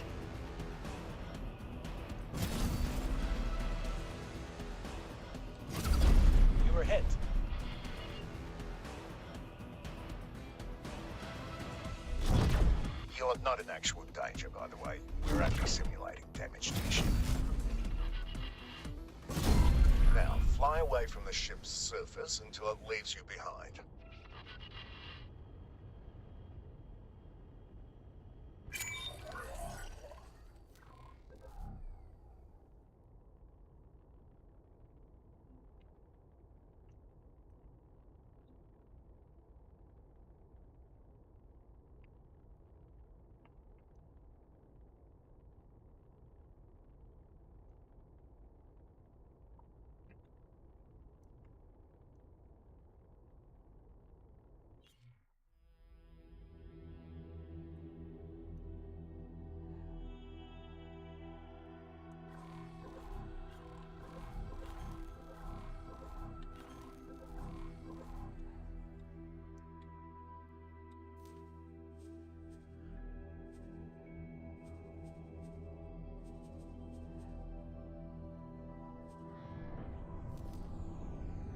Please halt. We will be scanning your inventory.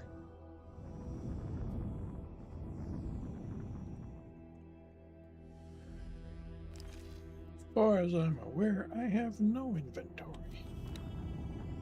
Move on. Your scan is clear.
Most ships are able to carry and deploy certain small objects. Open the ship menu.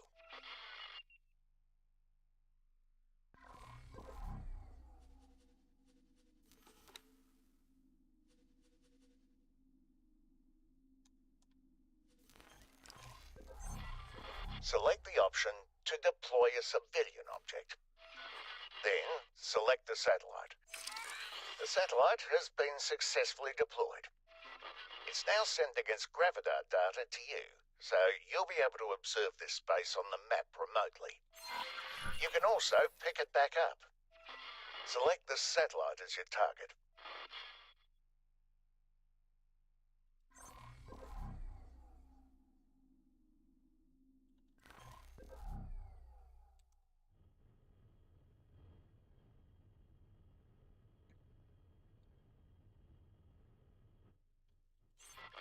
Interact with it and select the deactivate option. Now simply fly your ship over it. It's back in your storage and can be deployed again.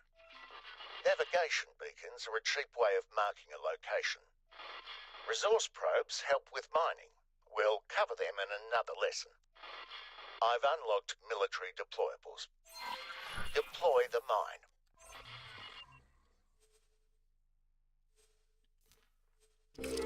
It will not arm before you're out of its trigger range, but you should still be careful around them. Move to a safe distance.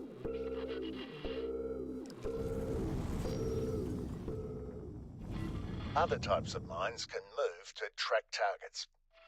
Some can even distinguish friend from foe. This basic mine is static and just has a proximity trigger. Unlike other deployables, mines cannot be deactivated and picked back up. All you can do is have them self-destruct. Interact with the mine and select the self-destruct option. There we go. There are also laser towers, small automated weapon platforms that can aim but not move around. Very useful if you need to defend something stationary. Deploy one now. Observe it attacking the hostile drone. There are larger laser towers, but they can only be deployed from ships with S-sized docking bays.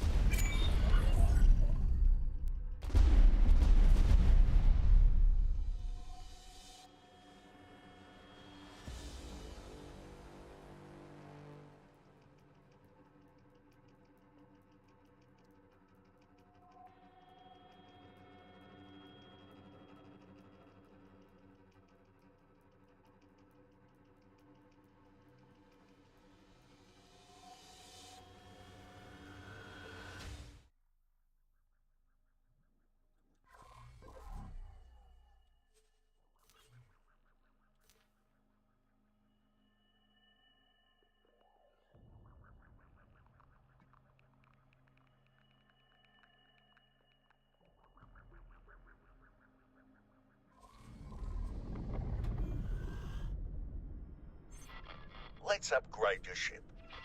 Open the highlighted menu. There's a lot here, so let's go through it bit by bit. We'll start on the left-hand side. The vertical bar of icons shows the different categories of upgrades you can get. The engine list is open by default. They generally come in 3 basic types. Combat engines focus on agility and short-term bursts of speed. Travel engines specialize in optimal travel mode performance. All-round engines try to find a middle ground between these extremes. Select thrusters now. These can also have variations, though usually only combat and all-round. Select the all-round Mark I thruster. It's actually cheaper than the combat thruster. This will reduce the final bill. Select shield generators now. There's a shield Mark I installed here. Select one of the other models. Now look at the stats shown in the bottom half. The shield capacity as well as the recharge rate went up. That's why they're shown in green now. You can't afford an upgrade right now, so go back to the basic one. What you can afford is a second shield generator. Select the second slot at the top. Now, select the shield Mark I. Your shield capacity and recharge rate have doubled. Select weapons now. Where do you see the recharge rate?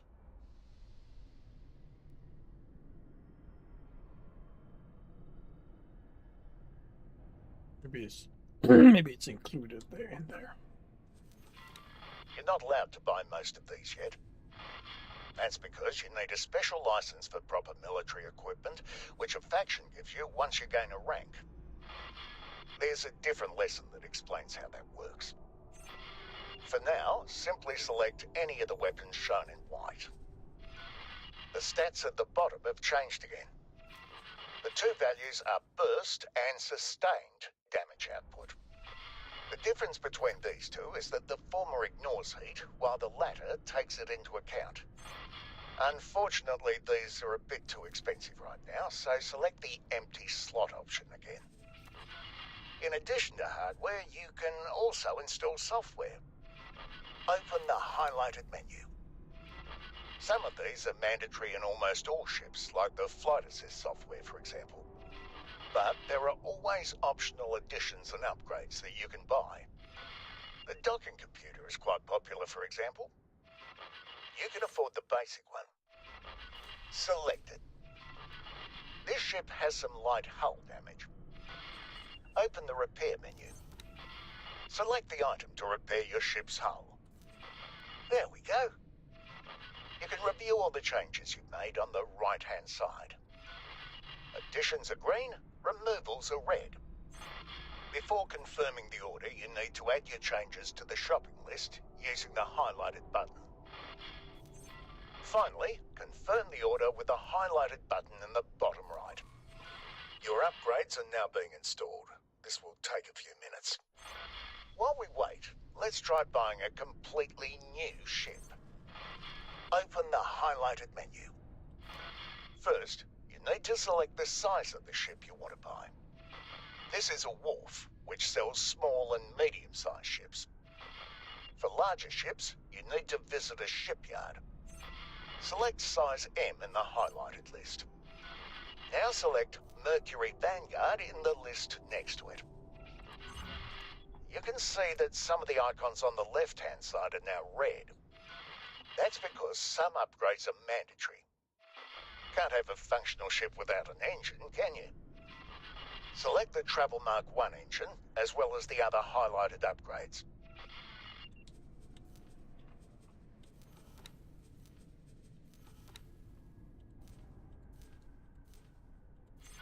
Now, open the Consumables menu.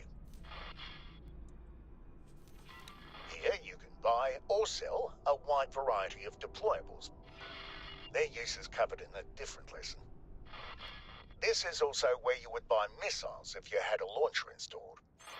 For now, buy the maximum number of flares, which are used to defend against most types of guided missiles. Now open the Crew menu. Service crew help operate and maintain a ship. Hire the maximum amount by dragging the slider all the way to the right. I find it useful to save ship loadouts for future use. Do so using the highlighted button. Now, give the loadout a name and select Save as New.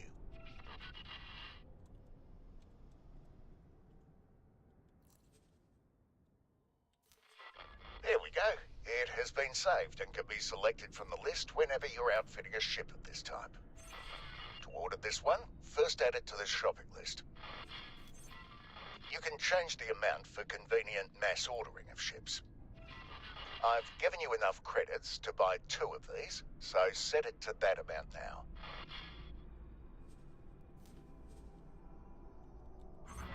Take note of the lower right corner. There is a warning now that some resources are missing. It wasn't shown when you ordered only one ship, so the station is able to begin construction of one ship right away. But it needs to wait for delivery of additional resources in order to build the second one. You can expedite this process by delivering the missing resources yourself, something that the ship you're ordering will be perfectly suited for. How to do that will be covered in another lesson. Confirm the order to complete this tutorial.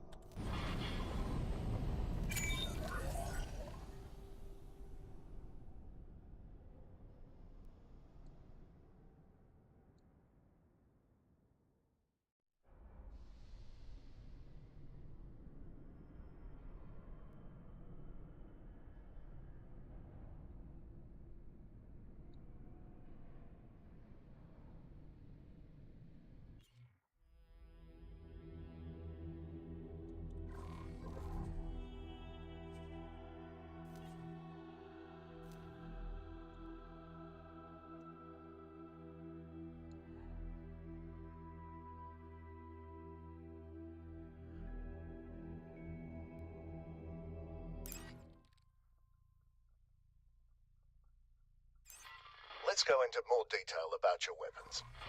Open the ship menu. We'll focus on the highlighted weapon configuration section. Each installed weapon has its own row.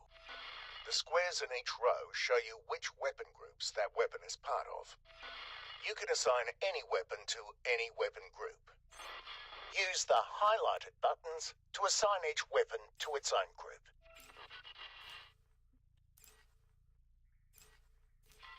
You can also change the ammunition that's loaded into your missile launchers.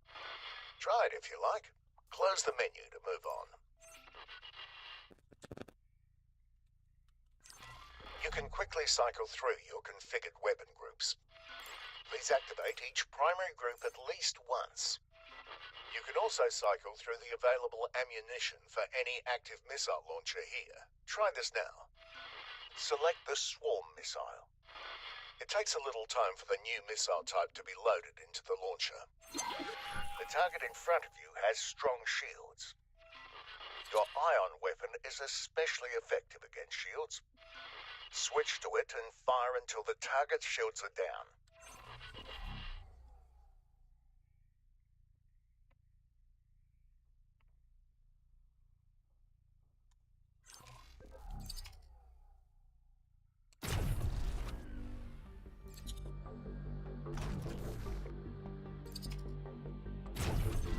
Now switch to your plasma weapon and finish it off.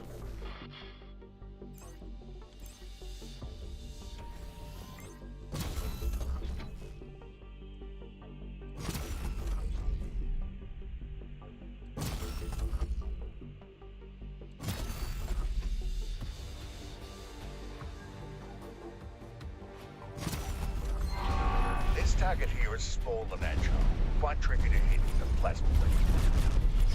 Switch to your blade.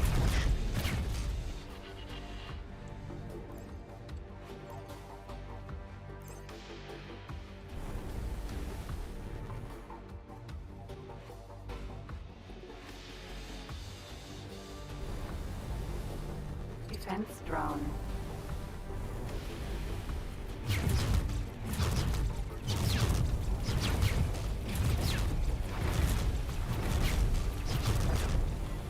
Well done. You probably noticed that this ship also has turrets. Open the ship menu again. You have a plasma turret and a beam turret. You can arm and disarm them using the buttons on the right. Arm both turrets now. They're set to defend, which means they will fire at whoever attacks you. Let's go through the other modes. Attack all enemies means that the turret will independently choose a suitable target in range. Attack only capital ships, attack only fighters, and shoot only missiles work similarly, but only allow a subset of targets. Attack capital ships first, attack fighters first, and shoot missiles first. Prioritize a subset of targets, but other targets are allowed. Attack by current enemy makes the turret fire at whatever you have selected, as long as it's hostile. Mining may be obvious, it makes the turret fire at asteroids within range. Set the beam turret to only shoot missiles, and the plasma turret to attack capital ships first. Good. I've disabled your weapons. Just sit still and watch your turrets defend you. Taking serious damage.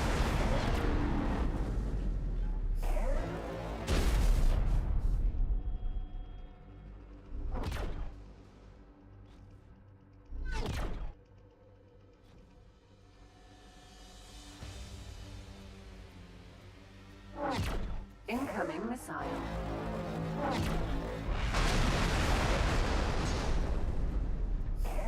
Behemoth E.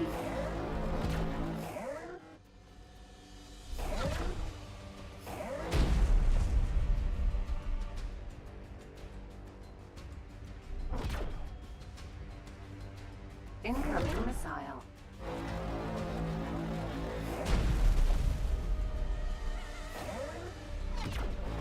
Damage is getting serious. I'm not seeing any kind of any kind of bar. Incoming missile.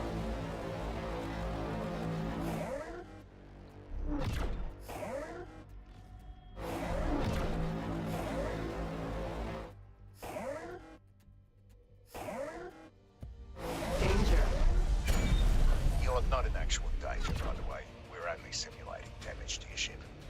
Incoming missile.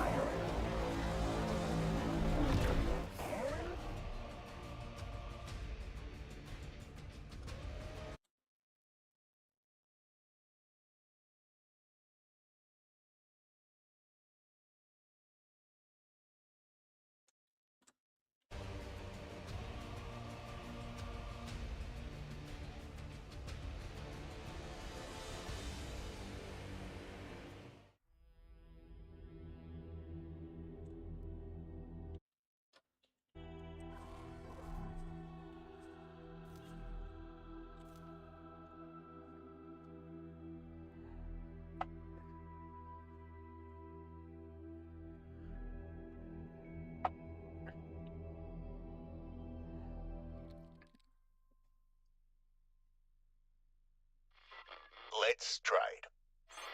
Open the map. You can see several trade offers for wares bought and sold by this station. Between the name and the current price, you can see a rough indication of the amount. 1 means it'll be enough for a small courier, 2 will fill a medium transporter, and 3 will fill a large freighter. If you hover over the line, you can see the exact amount. Now, you could just go and buy what this station is offering, but who knows where you'd be able to sell it. Let's check out the other station. Close the map.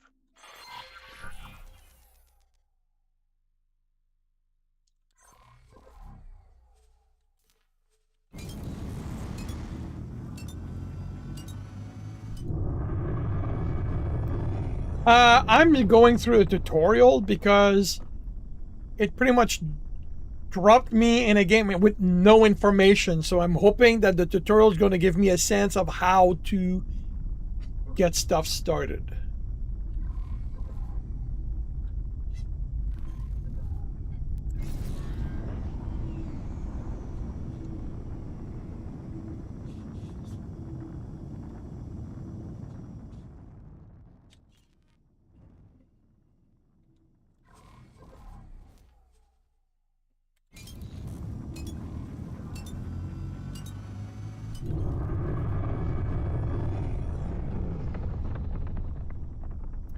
And if it doesn't, I'm gonna have to try stuff until I figure things out.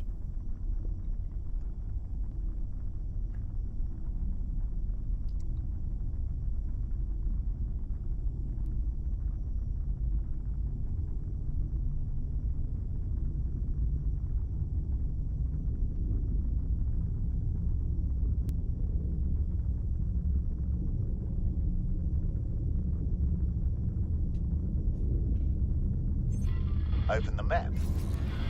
Now that you're in range, you can see this station's trade offers as well. You can still also see the previous ones.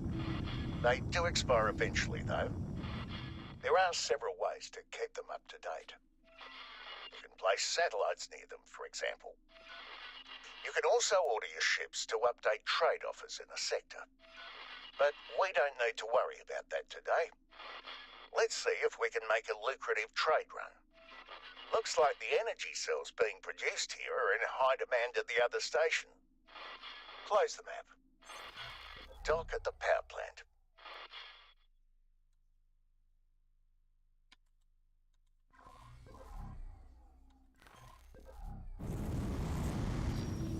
Solar power plant.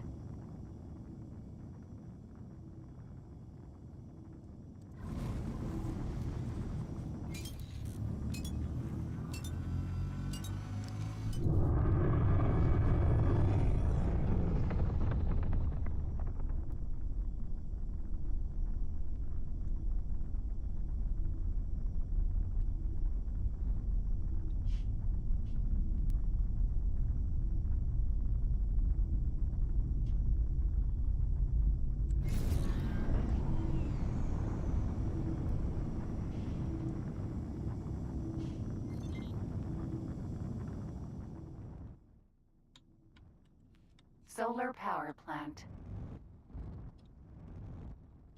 That's the dock.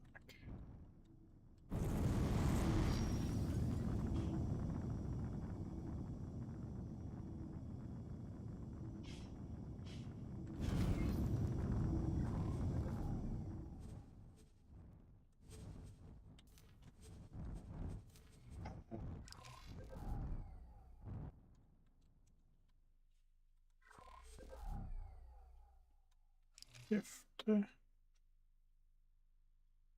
Docking granted.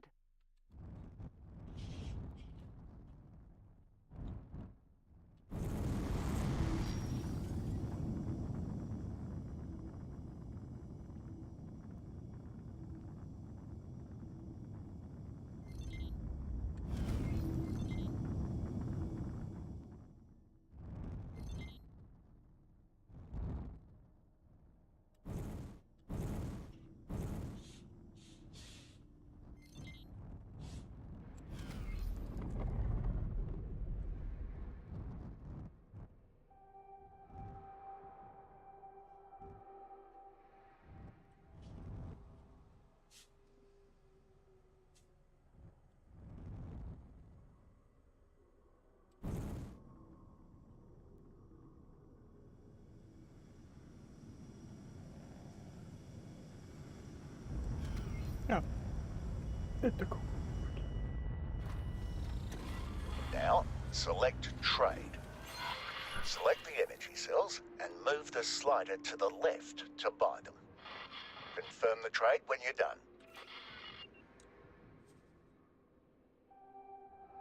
How much money do I have? The wares are now being transferred. Now undock, then fly to the other station and dock there.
Docking granted.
Open the trade menu again, but this time drag the slider to the right to sell the wares. Confirm the trade when you're done. Cow.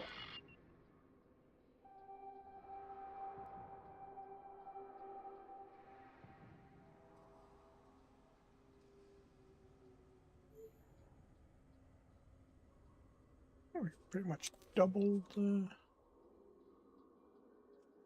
A little bit more than doubled our money. There we go. A successful and quite profitable trade run. Okay.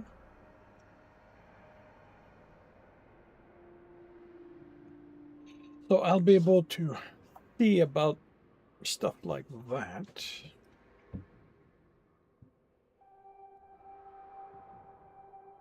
Is going through the tutorial better than a reading tutorial or the manual? I don't learn by reading.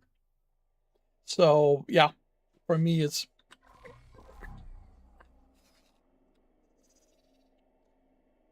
Okay, so you're looking to buy some missile component. Drone component, you're selling energy cell. You're buying... Okay, so you guys are not... looking to do anything to get.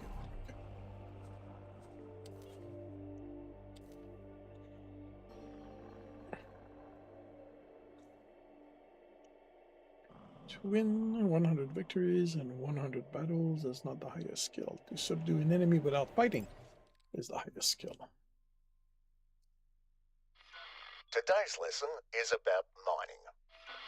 To do it properly, you need a specialised mining ship, like the one you're flying right now.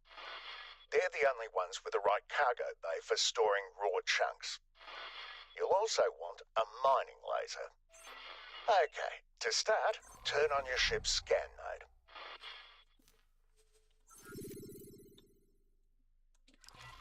The asteroids around you are now coloured according to what's inside them.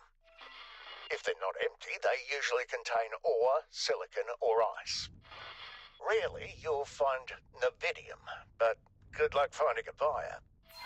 Select an asteroid that's not empty to see its mineral yield. Asteroid.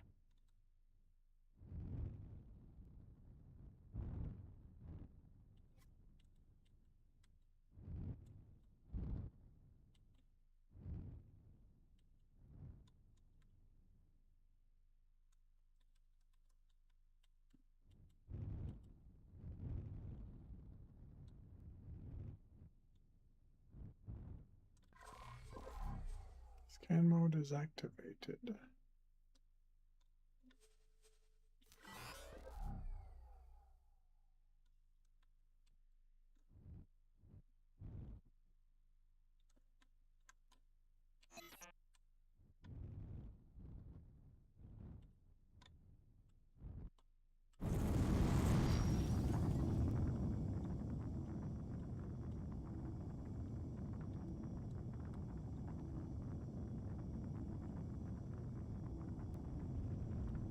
Asteroid.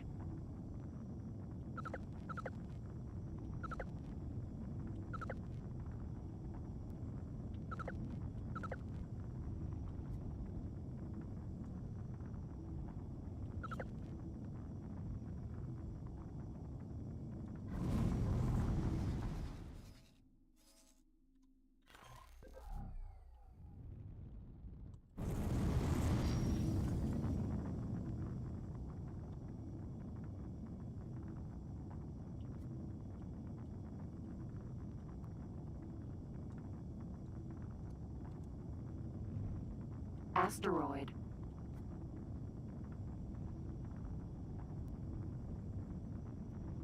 You say that an asteroid that is not empty will be will have colors, but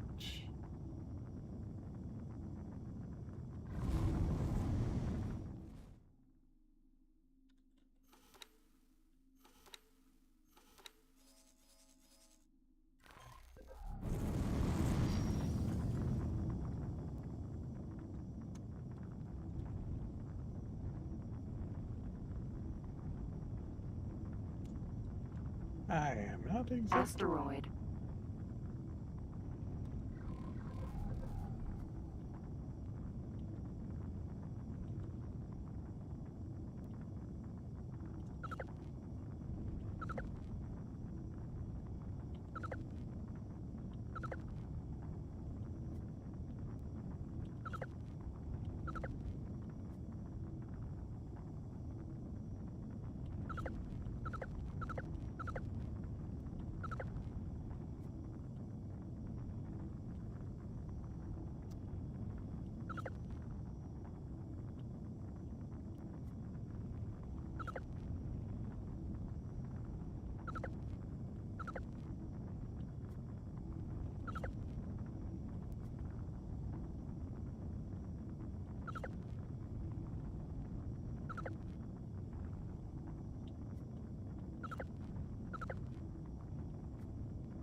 Asteroid.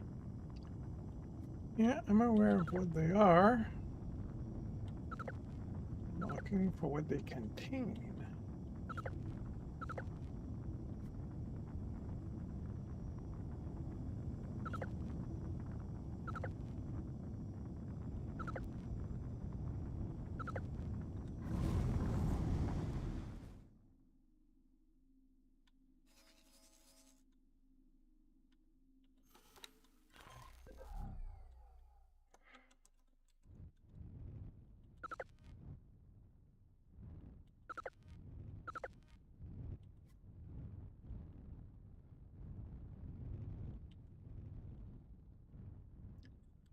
Are right.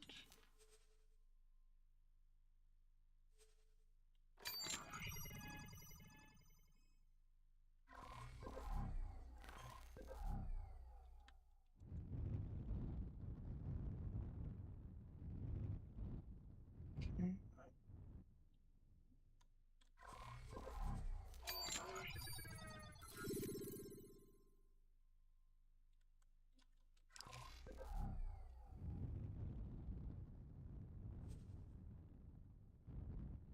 Asteroid.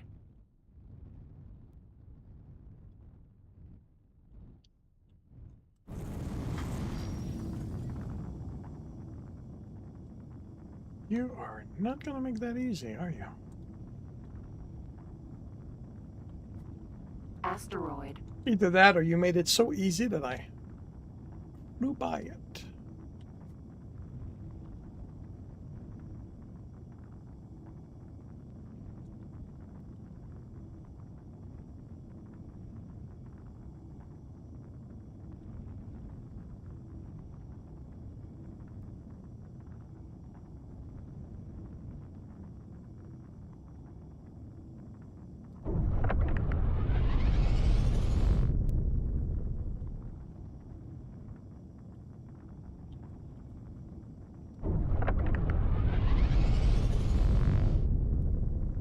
Asteroid.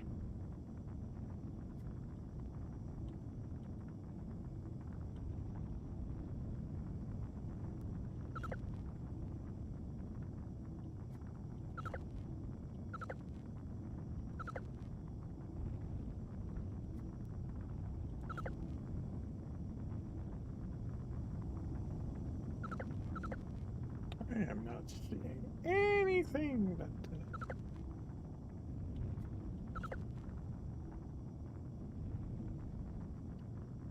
what is that?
Asteroid.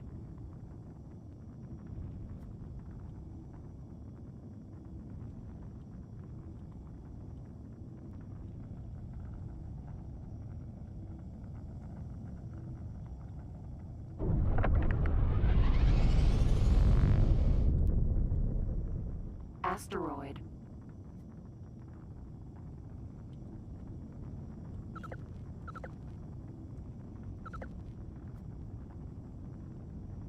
Yep.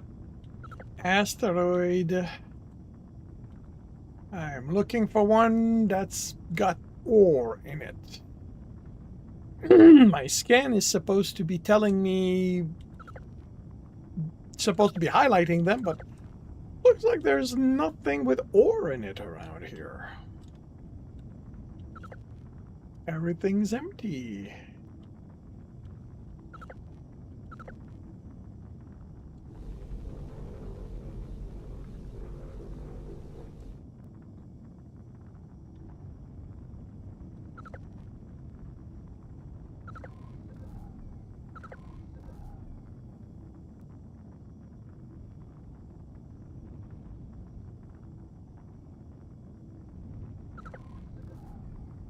Atari? I don't think this is Atari.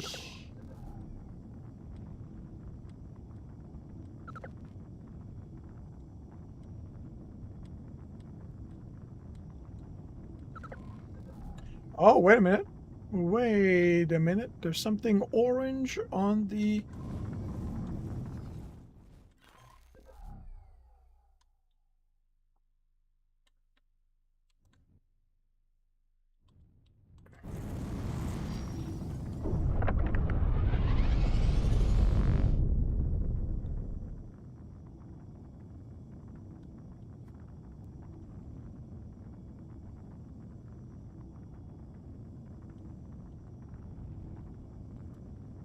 Asteroid. Uh...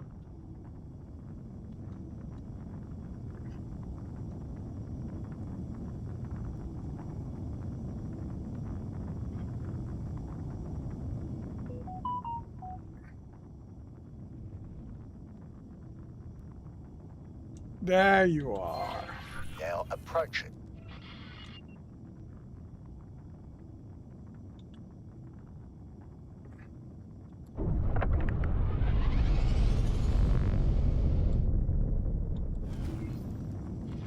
There are basically two ways to get at the minerals. Either you just keep blasting the asteroid until it completely breaks apart, or you do what I prefer. Look for rich deposits and target them directly. I'll mark one for you now. Shoot it.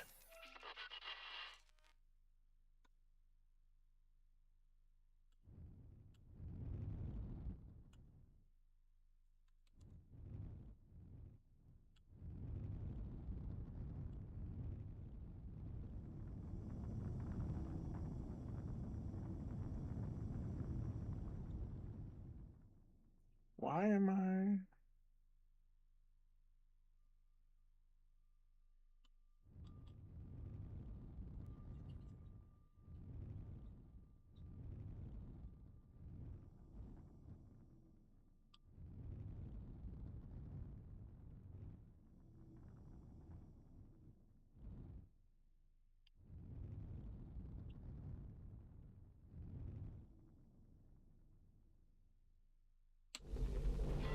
See how quickly it released the minerals?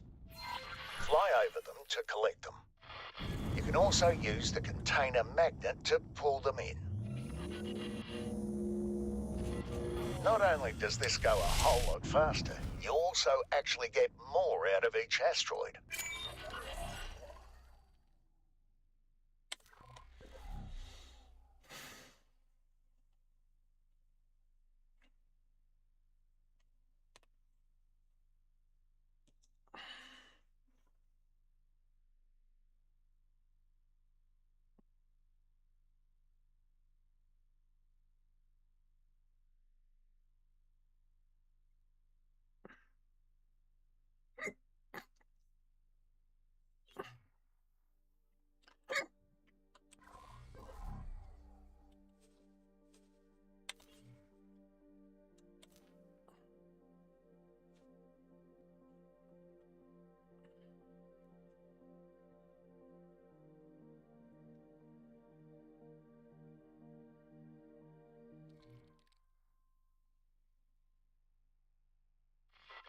Today, we'll go over how to properly set up orders.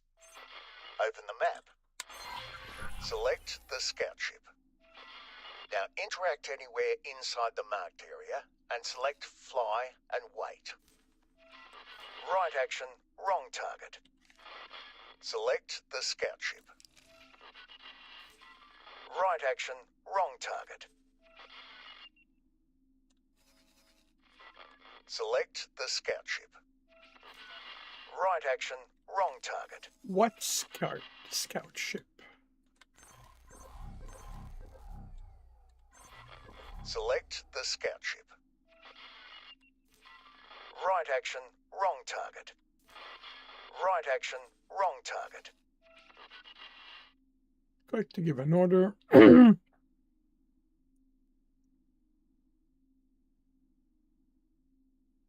Order your ship to fly to the marked. Select the scout ship.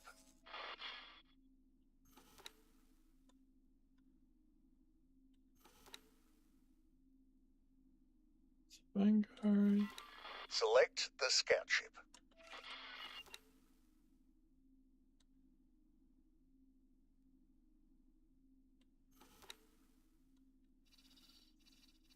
Problem is, there are no.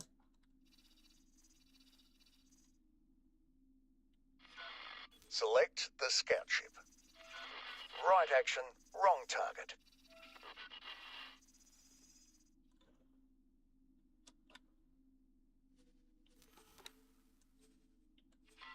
Select the scout ship.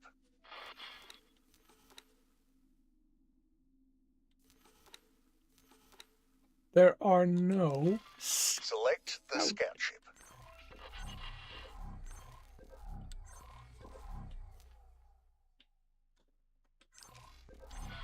Select the scout ship. If it's not that. Right action, wrong target. If it's not that. Right action, wrong target. What is it?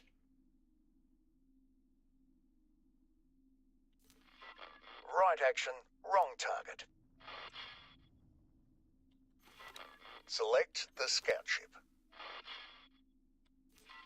Right action, wrong target. Select the scout ship. Right action, wrong target.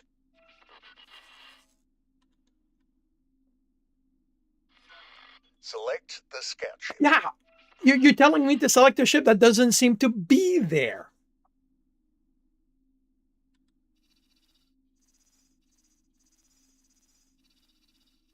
Like unless you would tell me to, unless I'm supposed to go there first.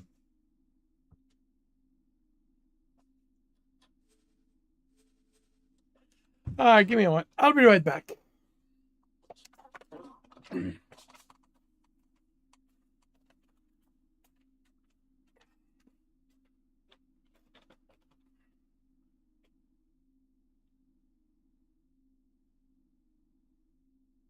Awaiting orders.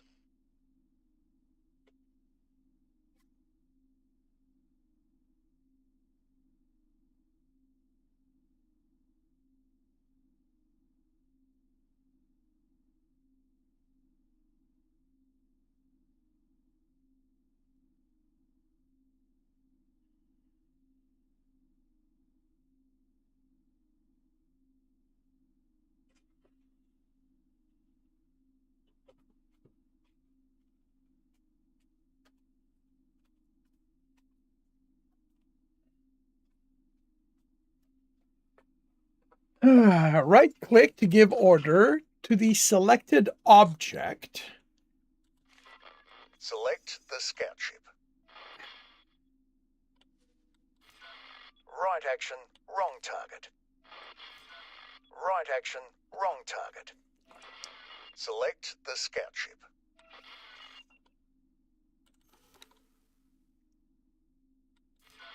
Right action, wrong target. Select the scout ship. Right action, wrong target.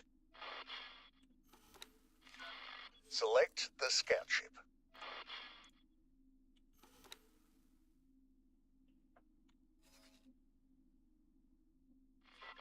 Select the scout ship.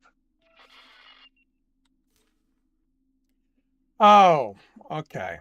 I have to select it and mark it in here. Your scout ship will fly to this position. You can give several orders in a row, which will be executed in the order they're given. Add add a second fly and wait order anywhere you like.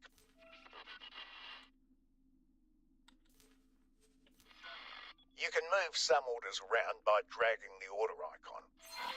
Try it.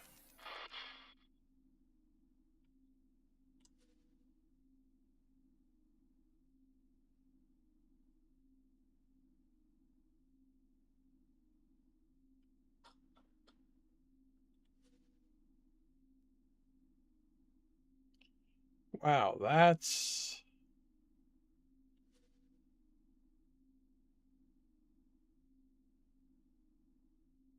Left click and drag the order icon to change its target.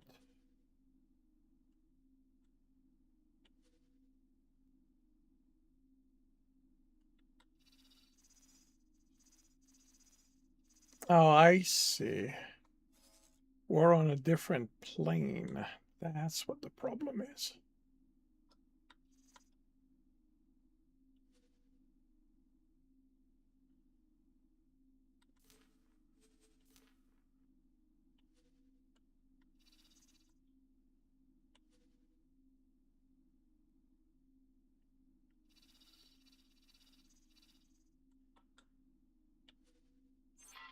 You can also quickly insert waypoints between orders. Useful for navigating around hazards, for example. Do so now. It's also possible to change the elevation of an order location. Try it. Alright. You can interact with an order or the line leading to it and remove it from the context menu. Do so now. If you remove the active order, then the next one in the queue will be executed right away. If you remove the last queued order, then the ship falls back to its default behavior. Do so now. Let's change that default behavior. Open the Scout Ship's info menu.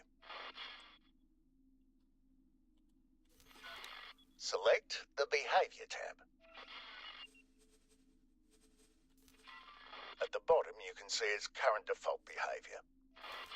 Click on it and select Revisit Known Stations.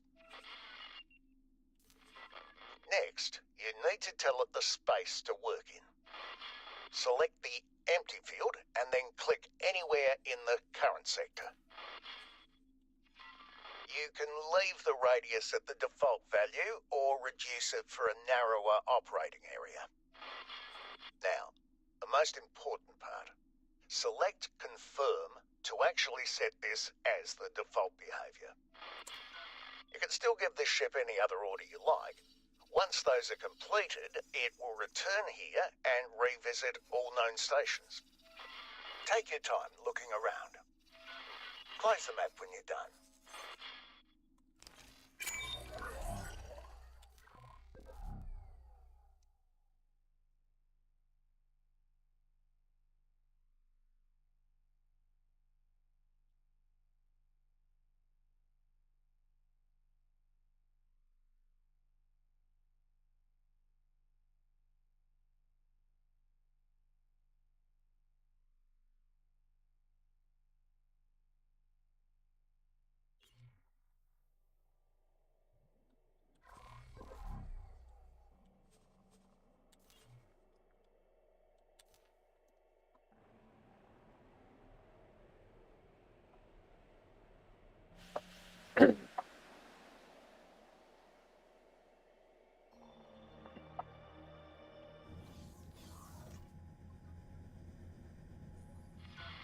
Let's scale up our trading.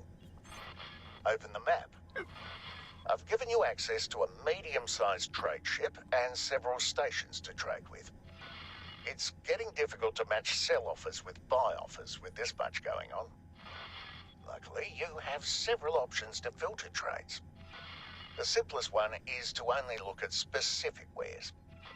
There are several ways you can select a ware that you're interested in. By clicking on a trade offer, by typing its name in the text bar in the top right corner, or by manually selecting it in the filter settings menu for trade filters. Let's open that one. Not only can you add or remove wares here, there are other useful filter options as well. For example, we're only interested in container wares, as that is what your ships can carry. So disable the other transport types. I also like to set a minimum volume and increase the displayed trade offers to 5, but that's just personal preference. It looks like energy cells are in short supply everywhere. That means the buying price is very high. Set a filter for this ware. I prefer to click on the trade offer directly, but you can do it however you want.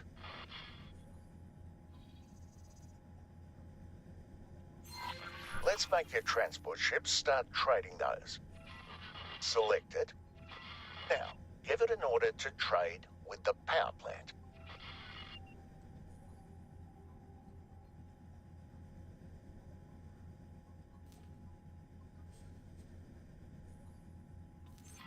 Select the energy cells to buy, just like you did for your own ship. Don't forget to confirm. Now select any station that wants to buy energy cells and repeat this process.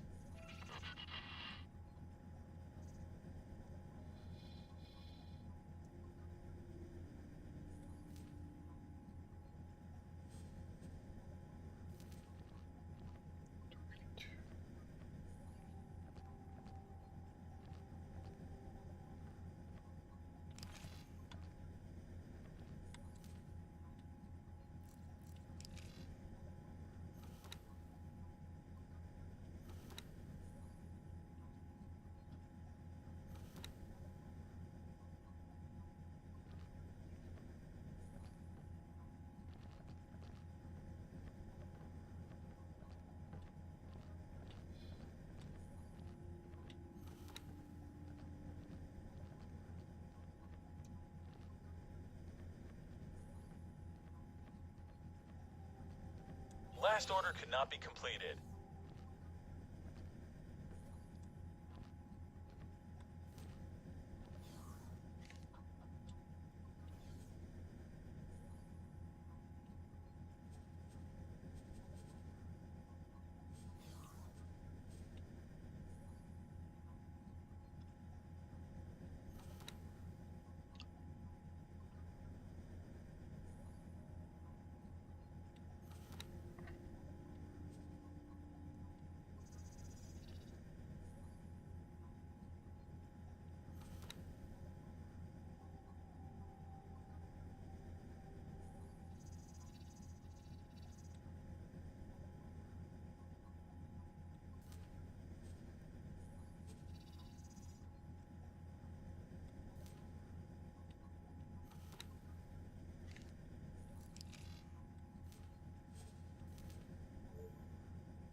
I am.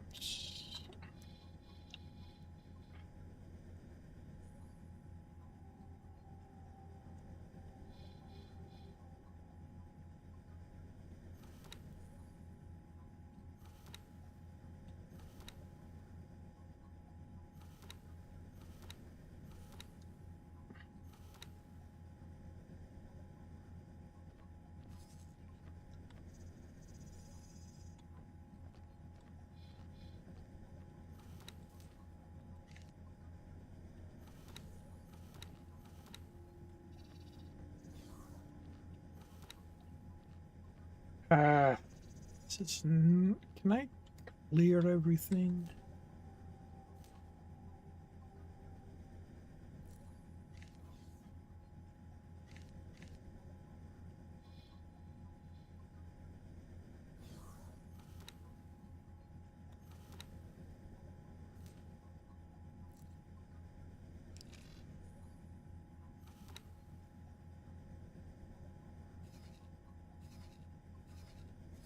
Who is selling? Who is this?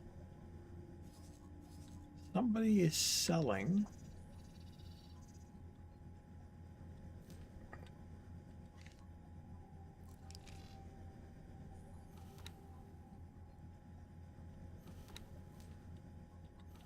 So why can I not? Okay, there you are.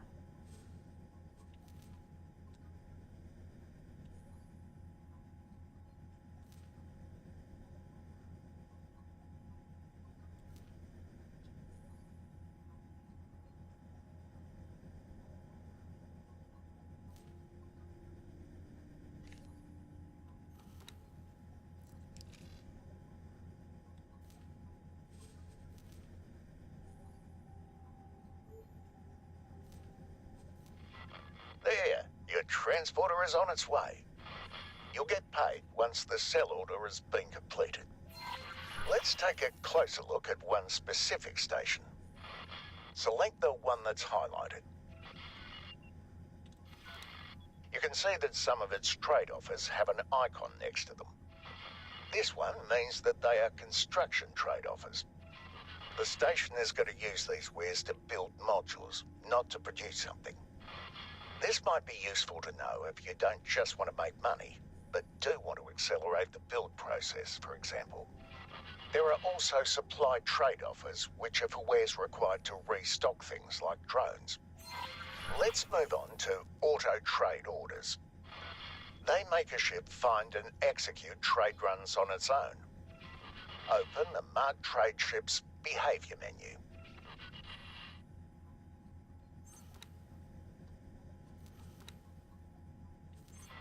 Now change its default behavior to local auto trade. Open the highlighted menu. Select any of the wares. Next, you need to tell it the space to work in. Select the empty field and then click anywhere in the current sector.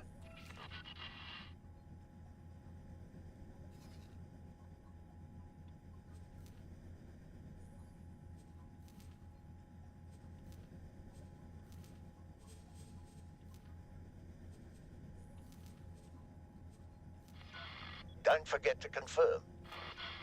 The pilot will now look for trade runs within the system without needing any more input from you. You'll make much more, though, if you manage them at least a bit. In my experience. Take your time looking around. Close the map when you're done. Okay. So I have done all the tutorial. It wasn't as helpful as I was hoping for.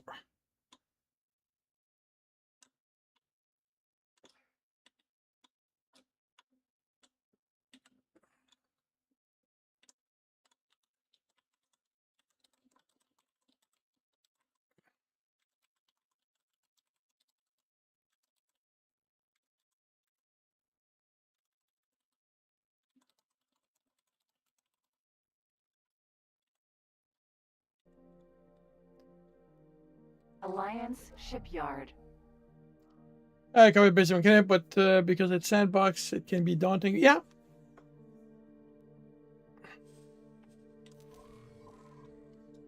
Um.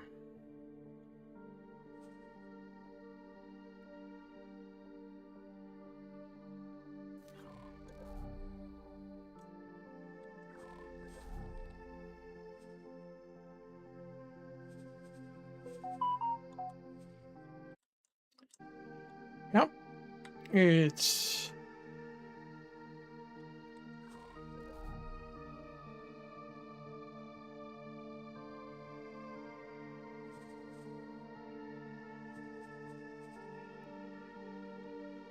Docking granted.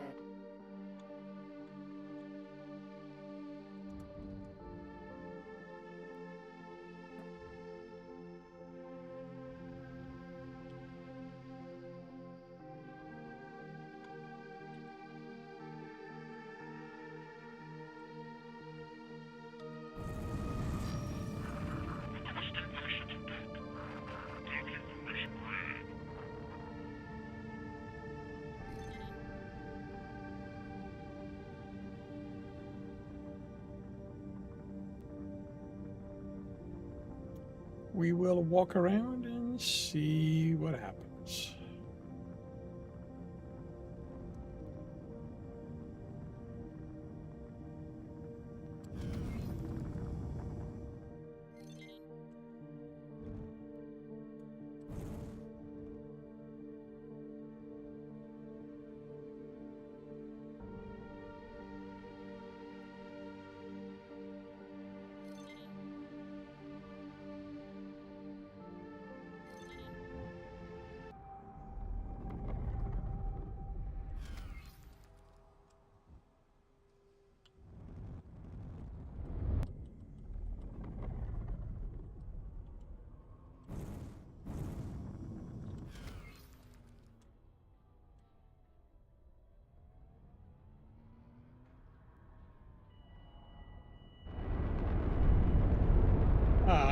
Buddy!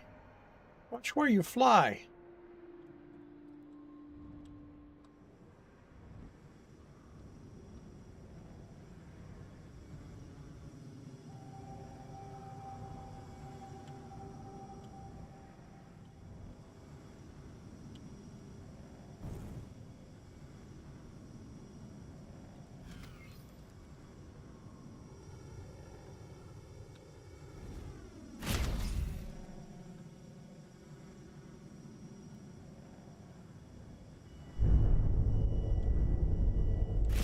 We cannot tolerate your actions.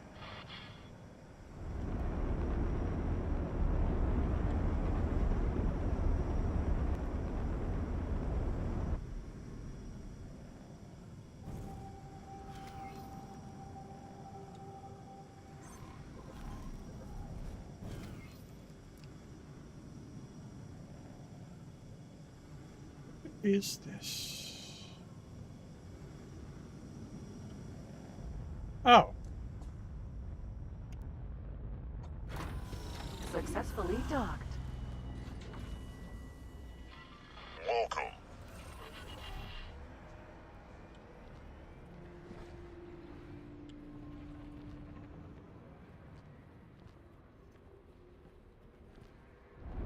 One inactive mission.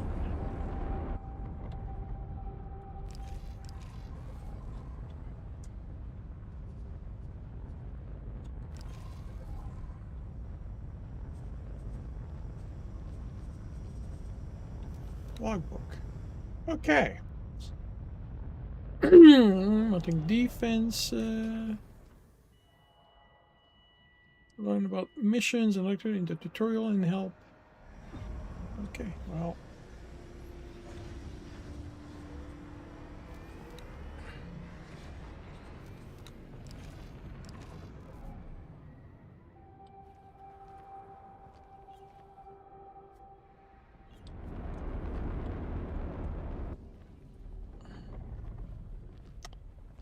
See, what do we have around here?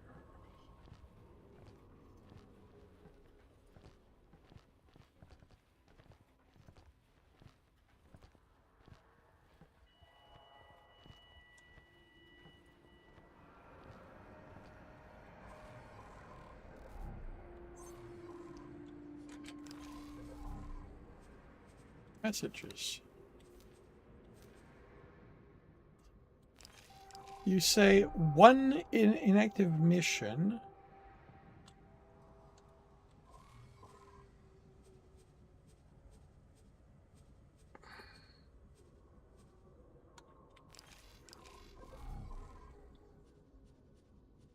Mission. Preemptive defense. Hard. Yeah, I'm not touching that.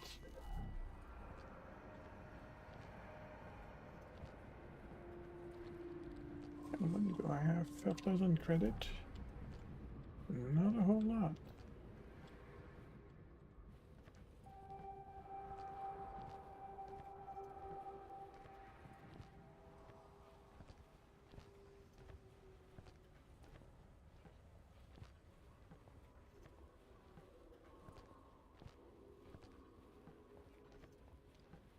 Well, what surprises me a little bit is that the way they talk about it in when you activate the the scenario, because it does seem to be a scenario, it doesn't feel sandbox. But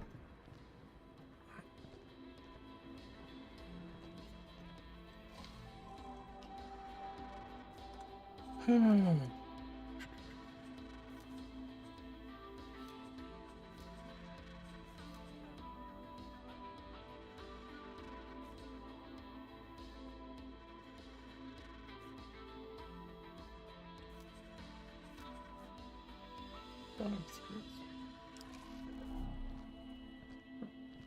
see. Can I help? Here you go.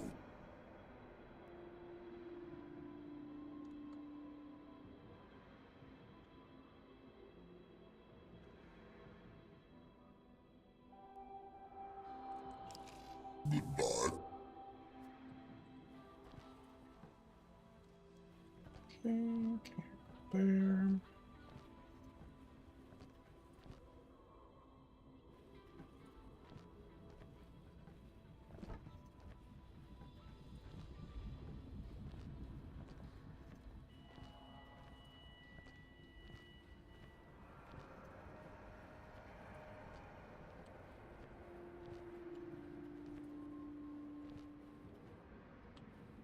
Alright, what happens if we talk to people? Hello.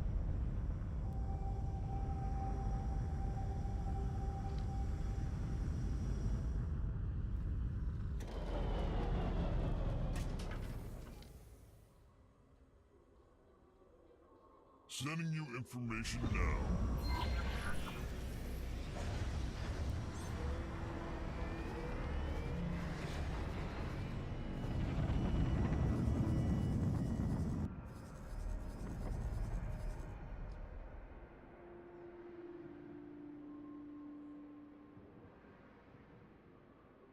Upkeep mission. Acquire captain.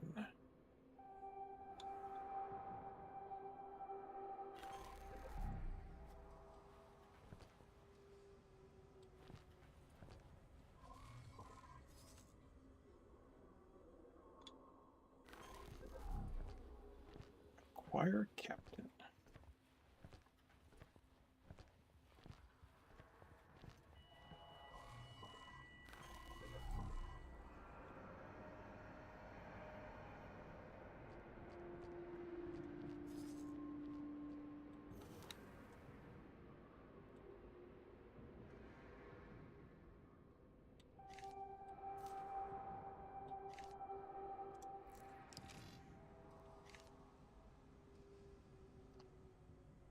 That's my ship.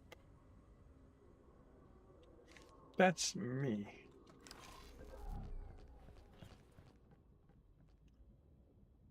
Boarding, moral management.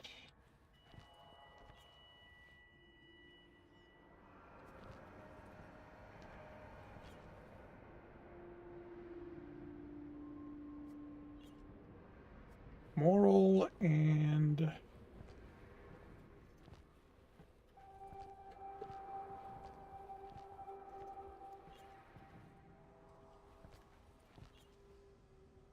moral and management, I'm guessing, is what would make for a good captain.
Hello.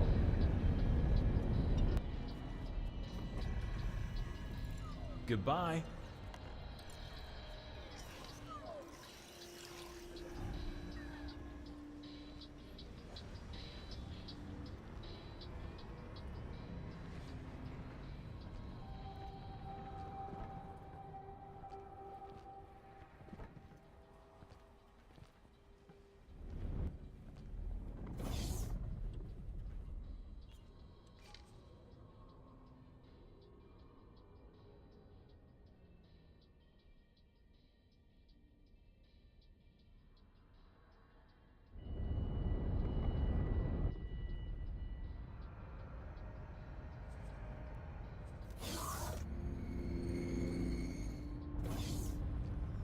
Hello.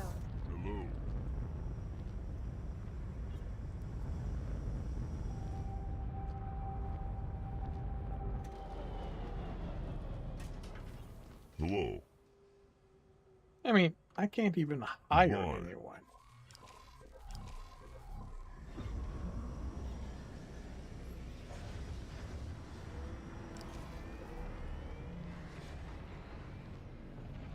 Hello. 300. Goodbye. 5,000. Yeah. I can't hire anyone. Like, I'm not sure. Hello. Goodbye.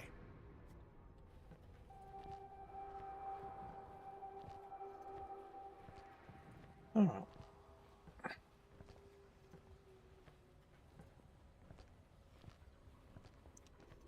I've got a station to go look at. I'm going to do that.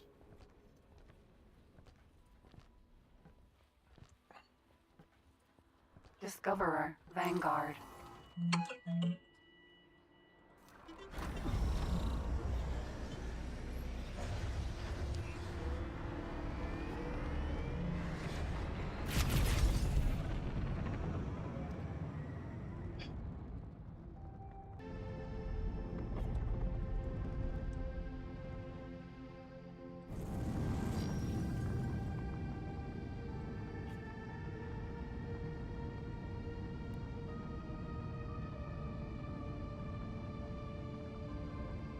Jumpgate, IS Mists.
Boom. Entering system, IS Mists.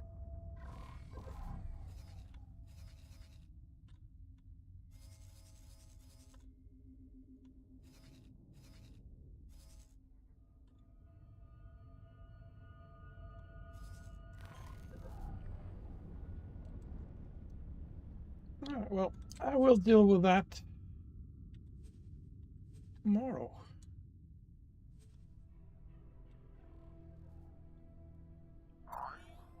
Because